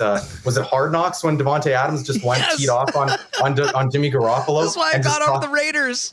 This is why I got out of the Raiders. And now he's back throwing with this same guy and he throws him a hospital ball like in one of his first practices back. So it's just hilarious. But yeah, that's probably not the best because the other thing is too, man, from a real football perspective, like the Rams are destined to kind of compete in the NFC this year, man. This is a young team, up and coming team. I think that needs to be talked about as a real potential contender to come out of the NFC. And so if Matthew Stafford, their guy's not there, man, that obviously is no longer the case with Jimmy Garoppolo. Such a good young defense last year, you know, and as it comes into form, you know, with an offense that, you know, can light it up with one of the great minds in football and Sean McVay as the head coach.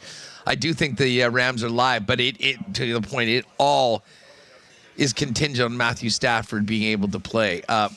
Just on the way out, we had to get to Coach Taylor, but I don't know if you caught a lot of that game last night between the Commanders and the Bengals, but I don't know which fan base was freaking out more in the first half, with Jaden Daniels taking a few hits and going in for a touchdown, or Joe Burrow running for his life and taking like a 24-yard sack. I mean, it's the preseason, guys. Get rid of the damn football. You're giving people heart attacks and you might go in. Hey, listen, next week we'll really dive in. I want to do a segment with you for folks that are completely unprepared for their fantasy drafts. We'll dive in for 20 minutes or half an hour on what people need to know before they make their selections. A big week for fantasy players next week. We'll be all over it here. Josh, I will look forward to seeing you at the Canada Life Center for some Seabears action on Friday, and we're going to talk to the coach coming up next. Thanks as always for jumping on, dude. Yes, sir. Appreciate you guys. We'll talk again soon. Enjoy this weekend. You got it. Good stuff. All right, Coach Mike Taylor coming up. We're live at Breezy Bend. Just before we bring in the coach, big thanks to our friends at Royal BP and, of course, LBJ.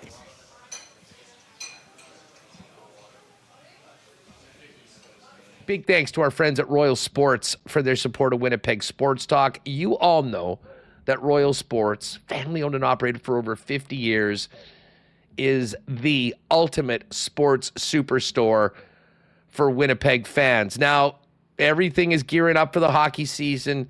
Tons of Jets gear, lots of new stuff coming in, all the jerseys. If you want to get a Jonathan Taves or a Velarde or a Sandberg, now they've got new deals. Royal Sports has you covered. You want to get Bomber gear in time for the big Labor Day Classic and the Banjo Bowl. Royal Sports has so much, including many exclusives that you won't find anywhere else. And as we all get ready to draft our teams for fantasy football season and look ahead to NFL kickoff in September, Royal Sports has the biggest and best collection of NFL merchandise, so you can gear up with your favorite team while you're still 500 and at 0-0. Pop by Royal Sports. You got to see it for yourself. 750 Pembina Highway. And check them out on Instagram at Royal Sports Winnipeg for the latest merchandise drops, sale information, and keep your eyes out for another award-winning tent sale coming up right after the Labor Day long weekend. We got Blue Jays action. We got CFL action going on right now this week. And if you're heading out to watch the game, no better place to do that than your local Boston Pizza. Tons of great treats available. New stuff on the summer menu, including those cherry cola beef sliders that I've been enjoying, and all the classics, including those ice cold schooners, world famous BP wings, and gourmet pizzas. Whether you're watching the Jays playoff run or the Bombers back in action and the rest of the CFL, Boston Pizza is your number one spot to get together with the gang for the big game. And if you're staying at home, you can always get it hot and fresh to your door by ordering online at bostonpizza.com. All right, just before we continue the show, let's give a big cheers to our friends at Winnipeg's favorite local brewery, Little Brown Jug. You train day in and day out, learning new techniques, approaching new concepts, and living out the thrill of achieving your goals. Building a craft beer is no different. While you spend your hours on the ice, we spend ours here, brewing our trademark beer. Again, and again. Here's to pushing the status quo and challenging ourselves to build something memorable. 1919 by Little Brown Jug. All right, we're back at Breezy Bend, getting ready for Thursday's tee-off of the Manitoba Open. And what a sports weekend we've got going on here. The best in golf right here at Breezy Bend from Thursday to Sunday, and the CEBL Championship weekend down at Canada Life Center. We'll get into more about the events happening around the championship weekend that I think many of you and your families will want to be a part of. But let's focus in on what really counts, and that is our Winnipeg Seabears, who have an opportunity with one win on Friday night to be playing for the CEBL Championship. The coach, Mike Taylor, joins us live now on Winnipeg Sports Talk. Coach, it's great to have you back on Winnipeg Sports Talk. How excited are you and the fellas for Friday night? Hustler, it's great to be back. Really love everything you're doing, covering all the teams. We got a big weekend. Team is really excited. We've been building for it for all year. Players are focused, and we really hope to do something special together here this weekend for the city of Winnipeg. It's been a weird season because there's sort of been some ups and downs, some stretches where you probably didn't really like the way the team was playing, some really good signs. The one constant, though, was turnover in the roster. How different was this season knowing that you had a game on Friday night, regardless of how the regular season went? And how did that play into building the squad almost on a constant basis throughout the regular season? Well, I think, the way we describe it is we were running our own race this year. We knew that we had the spot in the Western Final, and it's really been about developing our team, improving our team all the way through. The league started earlier and is finishing later, so we knew there was going to be some roster change as you waited for players. We got off to the slow start in the beginning. We were waiting for Simi, then we added Jalen. So the slow start was kind of set us back a little bit, but all of the roster turnover, was calculated. It was specific decisions that were made to upgrade our team. I think, we allowed some guys to go to NBA Summer League, Terry and Jalen. They had good experiences, but their replacements that came in were outstanding. Will Richardson came in as a point guard and really picked up his game and was outstanding for us. And Trey Scott has proven to be a really valuable defensive weapon. So I think all of these additions were positives. We also recognized from early in the season, hey, we need to improve our bench. We need to improve the Canadian players and some of the depth and quality. And we did that as well, with Jordy Chishmanga, Mo Kalou, I think a lot of these guys have stepped in and really helped the team in a lot of different ways. Now, something that we were talking last week on the program, just as we were looking ahead to the playoffs, was the roster composition. And you mentioned a couple guys leaving, guys coming in. I guess from your perspective, it's good problems to have, but with the way some of these guys have performed, some pretty difficult decisions I'm sure to make when it comes to the roster based on the national and the American quotient of what you're able to throw it on the floor and what you've got in the locker room. Yeah, those are tough decisions, but those are the places you want to be because, as we've looked around the league, several teams have lost key players. They have not kept their roster competitive, and it's cost them in games. So I think we've done a very good job of, as we built the team, the priority was, hey, the most important time for us is August 22nd, championship weekend, 22nd and 24th, these games. We need you here. And I think, all of the decisions that we've gone through, the players have been committed. There's been some, back and forth a little bit, but we like where we are.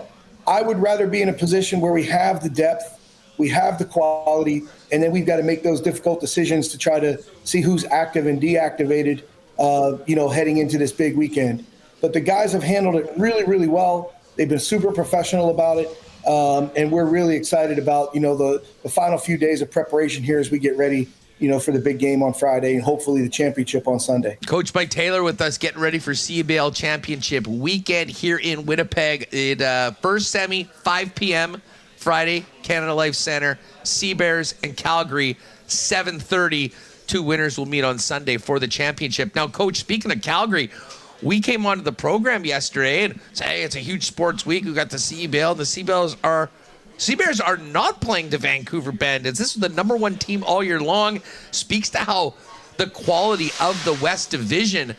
Calgary, who I guess technically had the second best record in the league at 17-7, goes on the road, pulls on the upset. Tell us about the challenge of the Calgary squad and what you learned from your matchups against them earlier this season. Well, you've got to give Calgary tremendous credit. There's a lot of, let's say, focus and controversy at the finish of the game in Vancouver. First, it was a fantastic game, but Calgary has beaten Vancouver all 4 times they matched up this year. So it wasn't a fluke. It wasn't anything that was lucky. It wasn't anything that was unusual. Like, Calgary has played really well and been a tough matchup for Vancouver. What I think makes them so good are a couple things. Their pace. They play at a very fast tempo. They're very good in transition. So it's important that an opponent like ourselves takes care of the basketball, makes good high percentage decisions, limits the turnovers, and then creates good shots. That's important to control the tempo. I think we've done that the last 2 games well that we've played them. Earlier in the season, not so much. Our shot selection triggered a lot of their fast break offense, and that led to those 2 pretty, strong defeats earlier in the year. But the other thing that's really unique about Calgary, most teams have guys that do, one thing. They're in one position. For example, a big man plays in the post or sets a pick and roll. I think this Calgary team has a lot of versatility. They have guys that play interchangeable spots. So the challenge for us defensively, obviously transition defense to set our defense, but then guys have to be able to do, to defend players that are doing a variety of different things on the offensive end. Mike, the one thing that has been a constant since the Winnipeg Seabears played their first game here in Winnipeg is that they have been the most well-supported team with the best fan base in the CEBL. We know Seabears fans are going to show out on the weekend. Considering you'll likely be an underdog against a really good Calgary team based on everything that happened this season, how much of a factor can Winnipeg Seabears fans be for your team coming up this weekend when it all matters the most? Well, it's a big factor. We say to the guys, feed the bear. The Bears, Seabears Nation, the crowd. Feed it with your hustle, your heart, your energy. And I think the guys really love to do it. We've got a couple players that in particular have stood out in recent weeks with their effort and relentless work on the court. So I think that's clearly, what we hope to build into a home court advantage. There's nothing guaranteed in the playoffs. There's no shortcuts. You got to go out and earn it and work. But, we've beaten every team in the league that we need to, whether it's Vancouver, Calgary, Niagara, Scarborough. We've beaten them all. We know we can do it. It's about the way we play and our performance that game. But, for us to have the attendance record of over 90,000 fans, Winnipeg is just such a fantastic sports town. I was at the Bombers game against Ottawa this week, and again, it's our dream that we bring a championship home to the city and do something special. I think this championship weekend is going to do great things for the league, the visibility of the league.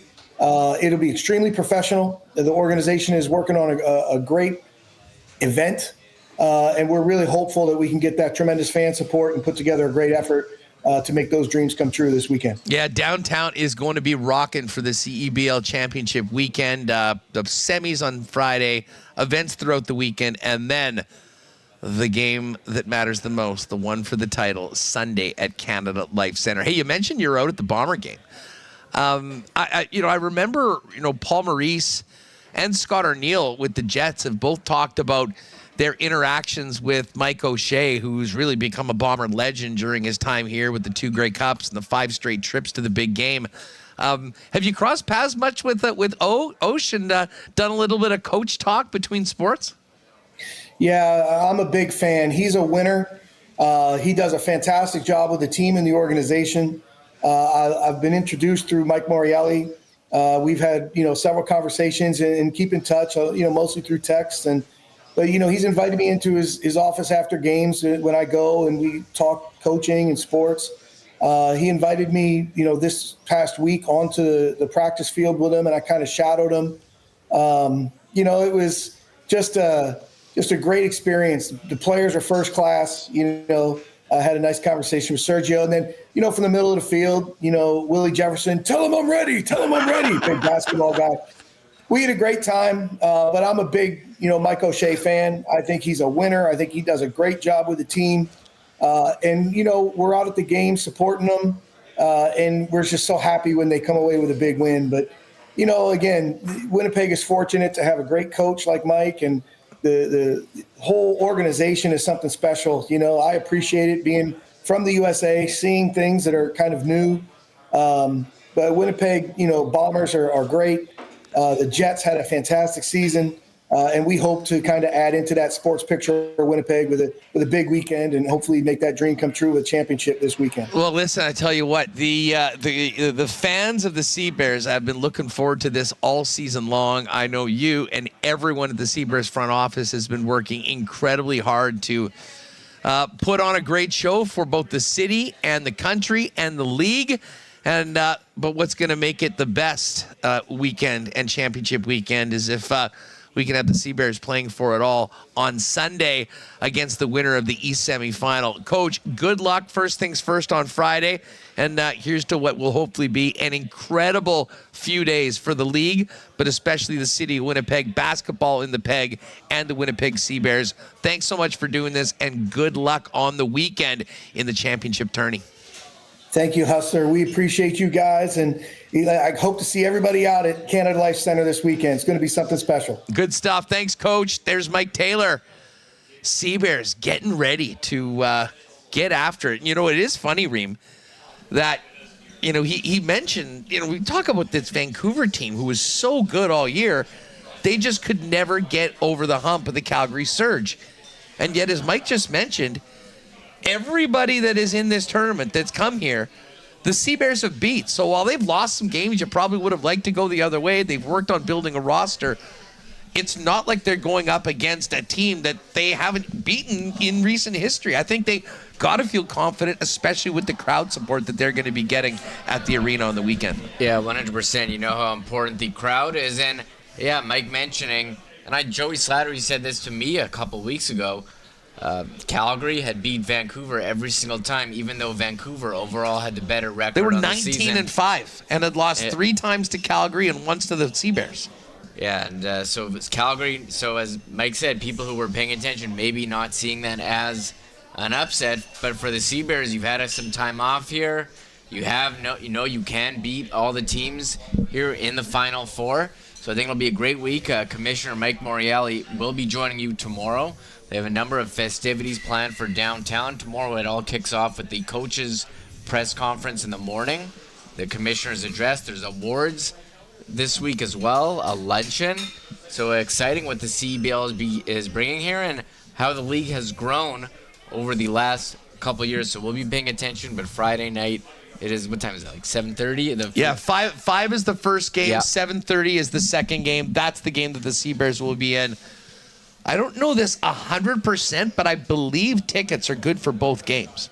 Like, I think if you have tickets for Really? the semifinal, like, I don't think they're selling tickets for the 5 o'clock game, then having everyone leave and redoing it. I'm pretty sure I will confirm that. But anyways, if you don't have, the Sea Bears will put it up. Go to their X feed or their Instagram. There's a link right there. Just go to their website, and you can get hooked up for that. And man, it's gonna be a lot of fun. I mean, the Sea Bears games really from day one have been just phenomenal entertainment.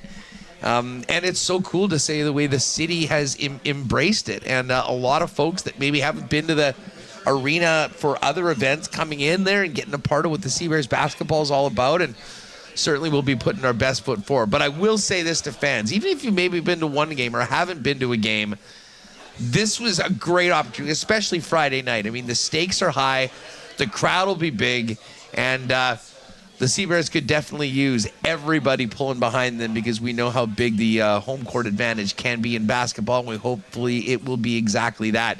And we'll see the Sea Bears playing for the championship on Sunday afternoon. Couple things that I do want to get to. Shout out to our friends at the Winnipeg Gold Eyes. Gold Eyes are on the road right now, but they're coming back for maybe the biggest weekend of the year for the Gold Eyes regular season.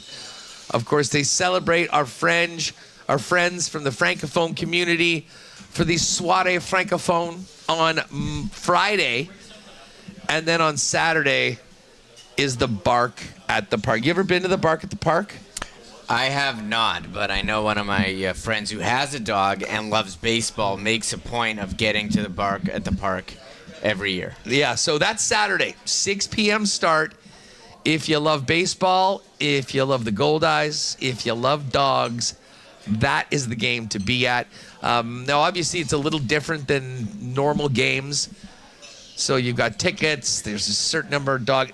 Go to goldeyes.com for more information. It's a big thing on the Bark at the Park. You can get everything that you need to do. So bring out the family, and you don't have to leave the dog at home on Saturday because the Bark at the Park is happening on Saturday, 6 p.m. It'll be what a sports weekend. We could do the golf during the day. You got the hoops on Friday and Sunday. And then in the middle of it, maybe the most fun Gold-Eye game of the entire year down at the ballpark.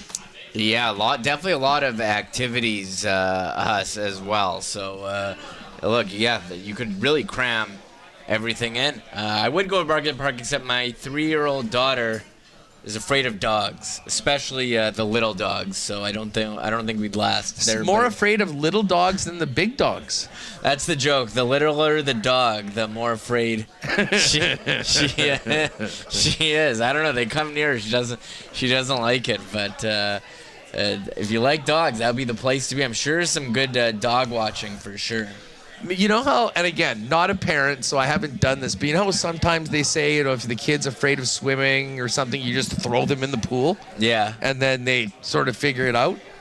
Maybe she can just overcome her fear of dogs by bringing her to a baseball game with about 1,000 of them around. Yeah, I think that normalize them. I think as a parent, you're trying to find the line between normalizing it and traumatizing, and terrorizing the poor child. You gotta find the fine line. Anyways, shout out to our friends at the Gold Eyes. It's going to be a fun weekend down at the ballpark as well.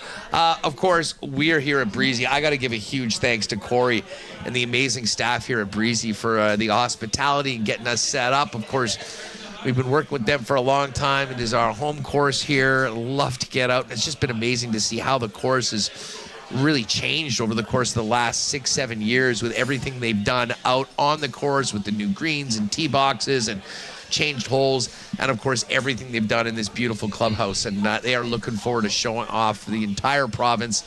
Manitoba Open begins on Thursday. If you missed our conversation earlier with Eric Comrie, he'll be teeing it up in the tournament. Just had a I mean, listen, it's tough to have a bad conversation with Eric Comrie, but a really, really fun interview. You can check that out earlier. We'll probably post it separately tomorrow. But Eric Comrie and 4-time Manitoba amateur champion Braxton Coots of Breezy Bend teeing off together in the same group, 2:40 p.m. on Thursday. And I think this is going to be perfect. I'm going to finish up the show, Reem, at 3 or whenever time we get done, and then pack up the computers and maybe walk about 100 feet over to that beer garden in between the 9th and 18th hole and take in some of the action. It's going to be a whole lot of fun. Again, ManitobaOpen.com for more information on the tourney. Kids under 18, completely free. And listen, Saturday is the family day. Not only are kids free, but they'll have a free hot dog, chips, and drink for every kid at the venue. So even if you want to drop the kids off, let them run around, check out some golf, grab a bite, and grab them later on, this will be the place to do it for the Manitoba Open. Now, I do want to get to the cool bet lines. We do have live racing tonight, Remo. And I was mentioning that I wouldn't be surprised with some of the players if they're in town. There was no tournament last week, so I think some of the guys got here a little earlier, played some practice rounds here at Breezy. Of course, the track and Assiniboia Downs is coming up tonight as well. And this has turned into a beautiful day. It's going to be great weather over the next couple of days, I believe, for this tournament. And no better opportunity to get out to the track on a beautiful day like this out at Assiniboia Downs, as we've got Tuesday and Wednesday live racing today. And then next week, they are adding a Monday card. So if you've been waiting for a Monday that worked out for you, next Monday, August 25th, perfect opportunity to get out Tuesday and Wednesday as well. But I wouldn't even mind obviously if the pros weren't out there doing their practice rounds, I could have been in for a post-show round and then head over to the track for something to eat and a few bets on the ponies. Man, that sounds like quite an evening. And yeah, I saw a beer garden here. I'm like, what is this? The Waste Management Open? I guess, make it fun, come out. They've built the rink over at the 7th hole. I saw someone carrying around hockey sticks. I was like, oh, what is this, like the Canadian Open? So every, I've never been actually to the Manitoba Open anytime it's here. So it is very cool to see. It really has that big tournament feel. A lot of the signage, a lot of players walking around here. I may take a walk around the grounds myself once we're all packed up. Yeah, no doubt. It's the course is looking beautiful. Anyways, can't wait. We'll have much more coming from. Munzie joined us. We were just talking with Brian earlier today. Hopefully, we'll grab Braxton tomorrow. ProAm as well. You never know who's going to be popping by, but another busy show tomorrow before it gets going for real on Thursday. All right, listen. Before we do a cool bet lines, let's just quickly get our picks for the track tonight while we're talking about Assiniboia Downs. 7 races on the slate, free admission, free parking. 7:30 is post time for tonight. I've got bets on race 3, 4, 6, and 7 today, Remis. What about you? Okay, let me pull my phone up. I did put my bets in, and I don't know how you did last week, but I didn't do well. I'm struggling. I'm actually going away from my normal process today. I have one triactor box. Other than that, I'm picking 3 straight up winners today. Whoa, you're not kidding around. No. You're really I'm in a slump. I'm trying to break out of it. I had one winner yesterday, but I think, I was mostly down last week, but it was a good week for me 2 weeks ago. So I'm going to log in on my phone here, and I will bring up my picks. I know I have race 7. Here, I'll just go through mine now while we do it. So I'm starting in race 3, and I'm going $5 on number 2. Are You Not Entertained? This is a really close race. When you look at the win percentage, it should be a wild one. But anyways, Are You Not Entertained is my first pick, number 2 in race number 3. In race number 4, I'm going to another one that we've been on before, $5 on number 5, Awfully Special to win. In race number 6, I've got $4 on number 3. I believe this is the favorite right now, Imperial Hornet, which leaves me $6 for the final race. That's the one I'm going to put my triactor box in for, and I'm going with 5, 6, 9 in the 7th. So Dirty Flirt, Zen State, and then Pickin' Riffs. A couple great named horses in my tractor today. 5, 6, 9. That's my $20 of wagers today. What do you got? Okay, I'm actually on the same page on some of these. I got just have 5, 9 in my exacta box on race 7. Race 6, I did a trifecta box. 3, 5, 6. Imperial Hornet, Diane's Wish, and Daher's Bully. Is that the correct pronunciation? And I'm on race 5. I did another trifecta box. 2, 3, 4. Tap the Heart, Waiting by the Nile, and Just Oppose. And on race 4, I've got another exacta box. 1, 3. Destined to Dance. And we're on the golf course, so I picked Yellow Birdie. Right on. Well, hopefully that can help with the dub. Hey, if you are staying at home, you can always bet at hpibet.com and watch the races live on the Assiniboia Downs YouTube channel. All right, let's pivot over to our Cool Bet lines and see what the latest is on the CFL. Do not forget that CFL 110 is already up. Normally we'll premiere it after WST on Tuesday, but because we were going to be out here, we figured we'd record it and get it up early. So it is up right now. Once you're finished with WST today, head on over there, check it out. And don't forget, you've got 2 more days to send in an entry for our Labor Day trip contest. Our friends at CoolBet always have the best promos and contests, and you know, with all the stuff they do with us, they figured why not send a WST listener with us to the Labor Day Classic? So that's exactly what we've done. We're giving away 2 trips on the 1930 crew bus with a full package, transportation, tickets, hotel, dinner on Saturday night, some other great swag. All you need to do, screen cap any $10 bet at CoolBet. Doesn't have to be CFL. It could be Jays. It could be a future for the NFL, whatever you want. And send it in with your CoolBet ID, like your username and your contact info so we can get a hold of you. If you win, to contest@winnipegsportstalk.com. We will be doing a special marble race on Friday. And looking forward to having one of our WSTers come and join us for the trip out to Regina. Latest on the CoolBet lines. Oh, geez, we have had some movement big time since this morning. Now, when we did this last night, the Bombers were 4.5-point favorites. Elks and Ottawa was a pick'em. Riders Calgary was a pick'em. And BC was minus 3.5-point favorites. Interestingly enough, the Bombers are up to 5.5-point favorites. It makes me very nervous. I will not be betting them to cover. Certainly hope that they win this football game, but something just tells me that these games are. This game could be close, despite the fact that Montreal's going with a backup quarterback deep down the depth chart. So Winnipeg minus 5.5 right now for the Thursday game. The Elks and Ottawa, Edmonton is now a 2.5-point favorite. Minus 139 on the money line. Ottawa plus 113 to win. No Drew Brown. Cody Fajardo's hot. Elks have won 2 in a row. We've got BC minus 3.5 in Toronto. That's a number I think will probably move in the favor of the British Columbia Lions. I do like BC at minus 3.5. And then the main event, top 2 teams in the West going at it, Calgary and Saskatchewan. The game is at McMahon Stadium. It's a straight-up pick-em, minus 110 on either side. Now, Hammer and I did do our CFL boosted parlay. We left the Bomber game off of it, so we're starting off on Friday night with the Elks Red Blacks game. We're on Edmonton to win. They don't have to cover the 2.5, just Edmonton to win. We like BC minus 3.5, and we like Saskatchewan to get revenge on the Calgary Stampeders again. That's just a money line bet. So Elks and Riders to win, BC to win by 4. That is plus 527. Boost it up to plus 604. You'll see it in the combo cards right at the top.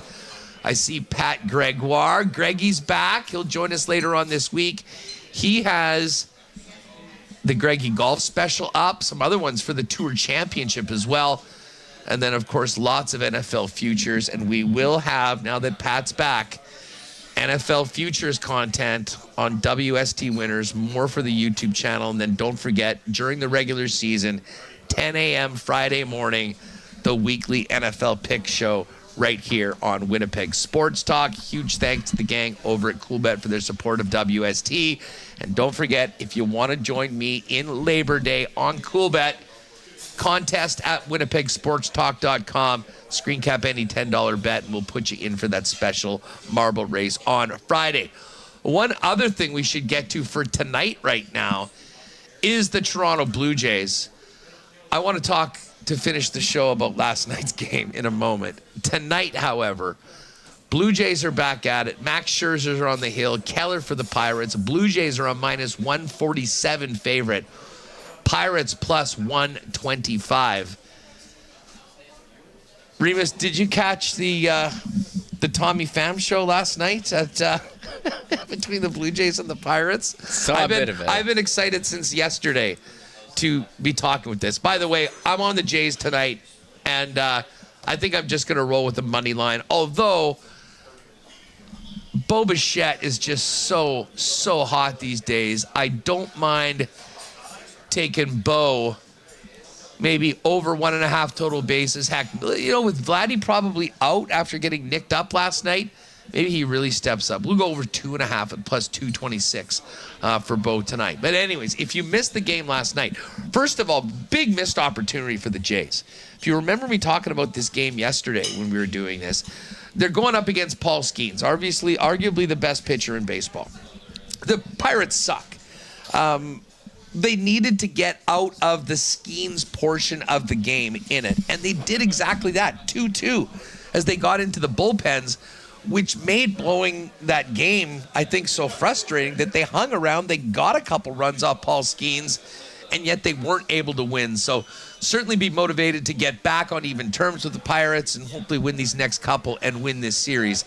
But what everyone was talking about was noted Major League psycho Tommy Pham with a quintessential Tommy Pham moment last night. If you missed it, he took a pitch that was called a ball for a walk, immediately flipped the bat like you would maybe after a 500-foot homer, walked about 5 feet down the base pass, then turned around and started getting at it with Heineman, the catcher. Now, people were wondering, like, what the hell is going on? And if it was any other player, you'd probably think, oh, maybe something happened. But again, this is Tommy Pham, one of the weirdest dudes in the majors with one of the biggest anger management problems that we've seen in professional sports. And Heineman was asked afterwards what happened, and he said basically, I have no idea. I didn't say anything to him. He didn't say anything to me. But we had a bat flip on a walk that ended up emptying the bases. And I would suggest, Remis, that the only man capable of doing that in the major leagues is none other than Tommy Pham. Yeah, going down the Tommy Pham rabbit hole, I remembered that it was 2022 when he slapped Jock Paterson. In batting practice. And then with the San Francisco Giants, in the batting practice, over a fantasy football dispute, that Tommy Pham was upset that Jock Paterson put a player who was listed as out on his IR and picked up another player, which you can do. So Tommy Pham did not understand the rules there, and I don't know what happened there last night, but went down a bit of a rabbit hole when he was into it. Listen, I would suggest to all of you, if you want a good laugh, just dive into YouTube and check out the Jock Paterson interview when he was asked by the media about what happened when he got slapped in batting practice by Tommy Pham. And I was in tears laughing about it because his delivery in the interview is one of the funniest things I've seen from an athlete. And it's just such a ridiculous thought of being angry about an IR issue in a fantasy football league, and for that to lead to a open-handed slap to the face of another major leaguer. But this is, there's been far more incidents with Tommy Pham. The guy is on his 10th team in 11 years. Doesn't really last very long anywhere he's been. But there was another incident back in 2022. Luke Volt, if you remember him, slid into the plate and ended up colliding with the catcher. He's a huge dude. And sort of didn't as much knock the catcher out. If you look at the replay, it doesn't look intentional at all. One of those things that happens. Well, that doesn't slide with Tommy Pham. This is what he said to the media after that one. Tommy Pham called Luke Vogt's slide dirty as bleep. Starts with F. Then Pham just decided to offer this up to the media. Pham said he knows a gym owner in San Diego and said he's willing to fight Luke Vogt. And then expanded with this quote. Pham on Luke Volt's slide, if Luke wants to settle it, I get down really well. Anything. Muay Thai, whatever. Like I said, I've got an owner here who will let me use his facility. So F him. I'm out. Something tells me this is not the last Tommy Pham anger management moment that we will hear. I'm not sure anything comes out of last night. However, it does happen to be, if Tommy Pham is the biggest psycho in the major leagues, Max Scherzer is absolutely top 5, probably top 3. He's on the hill tonight, Reem. Do you think there's any chin music for Mr. Pham from Mad Max tonight in this Jays Pirates game? I have someone in the chat saying Pham may not be in the lineup tonight, so I'm just opening the app. Come on. I'm opening the app. Give the people what they want. Confirming. He's not in the lineup, so no, that's not going to happen. Sorry, us. Oh, geez, that's too bad. Scenario. Well, you know what? That's good. That's good, though. Jay's got to worry about winning, and if you know Scherzer, he would be so tempted to just plunk this guy in the ribs on the first pitch, which probably wouldn't be a good thing. So, anyways, big game tonight. Jay's looking to even the series against the Pittsburgh Pirates. Here's the why not question of the day for everyone, for not Autocorp at Waverly and McGillivray. Who is the most unlikely recently retired player in the National Hockey League to be coming out of retirement for a PTO, a pro tryout with an NHL team? Who would you think that would be? Dustin Byfuglien, maybe? Probably would be the most unlikely. How about this? I'm pretty sure this is legit. This is an account that is verified.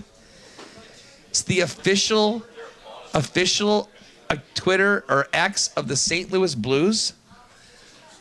The St. Louis Blues have signed Milan Lucic to a PTO for the upcoming season. Oh, that is okay. That is true. I sent you to that on DM. When did Lucic last play? Like 3 years ago?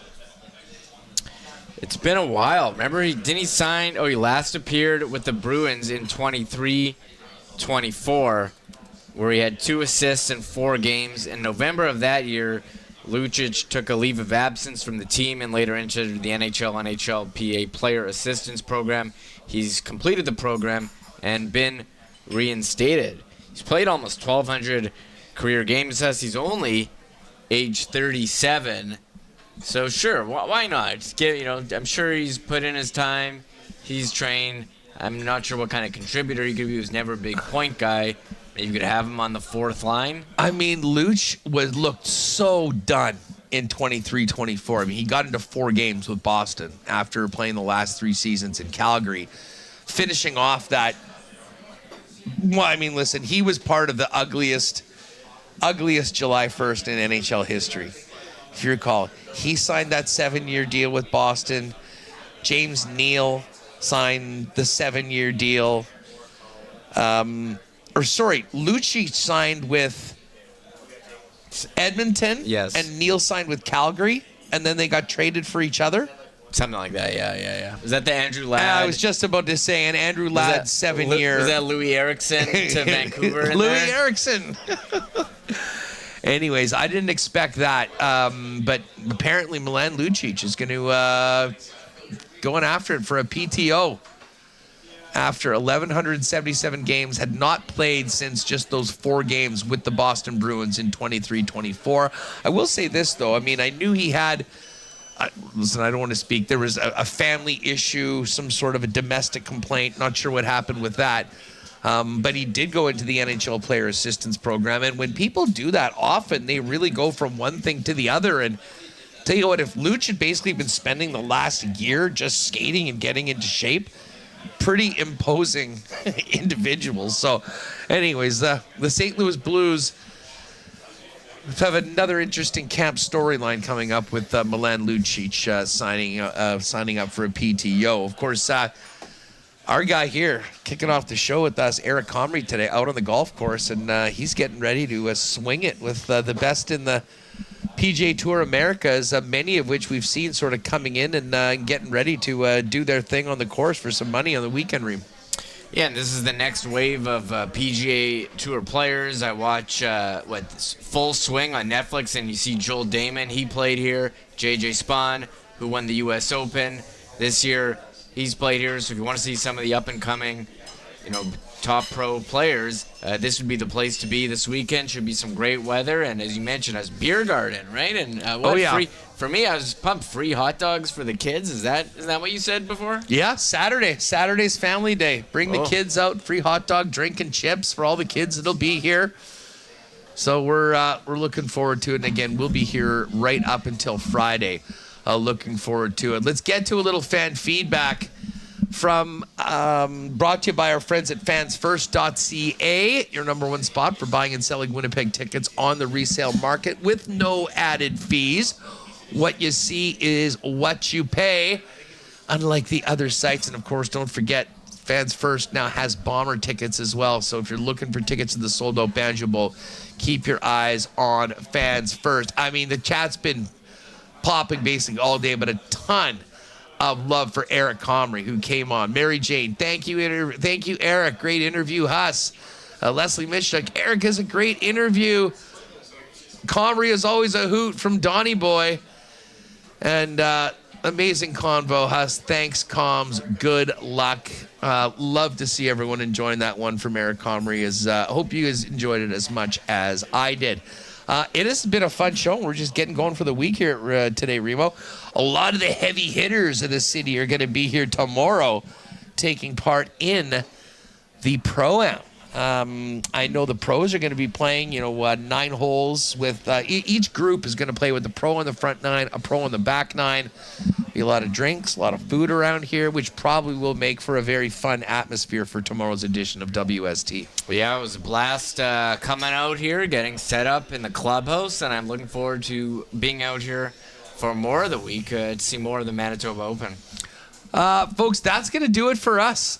Great show today, and thank you again to Eric Comrie, Coach Mike Taylor, Josh Frey-Sam, and Corey and the great staff here at Breezy Bend. We will be doing it again here tomorrow for the ProAm, and then don't forget Thursday, if you want to come out and check it out, Eric Comrie and 4-time Manitoba amateur champion Braxton Coots of Breezy Bend.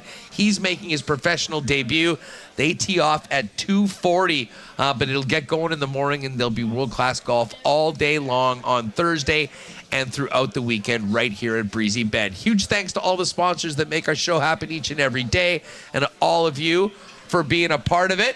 We'll look forward to catching you tomorrow with more on WST, talking the golf, getting ready for the Bombers, any Jet news that may come across, and of course CEBL Championship Weekend, the Commissioner Mike Moriali jumping on with us as well. Have a great night, everybody, and we'll see you tomorrow right here live from Breezy Bend on Winnipeg Sports Talk.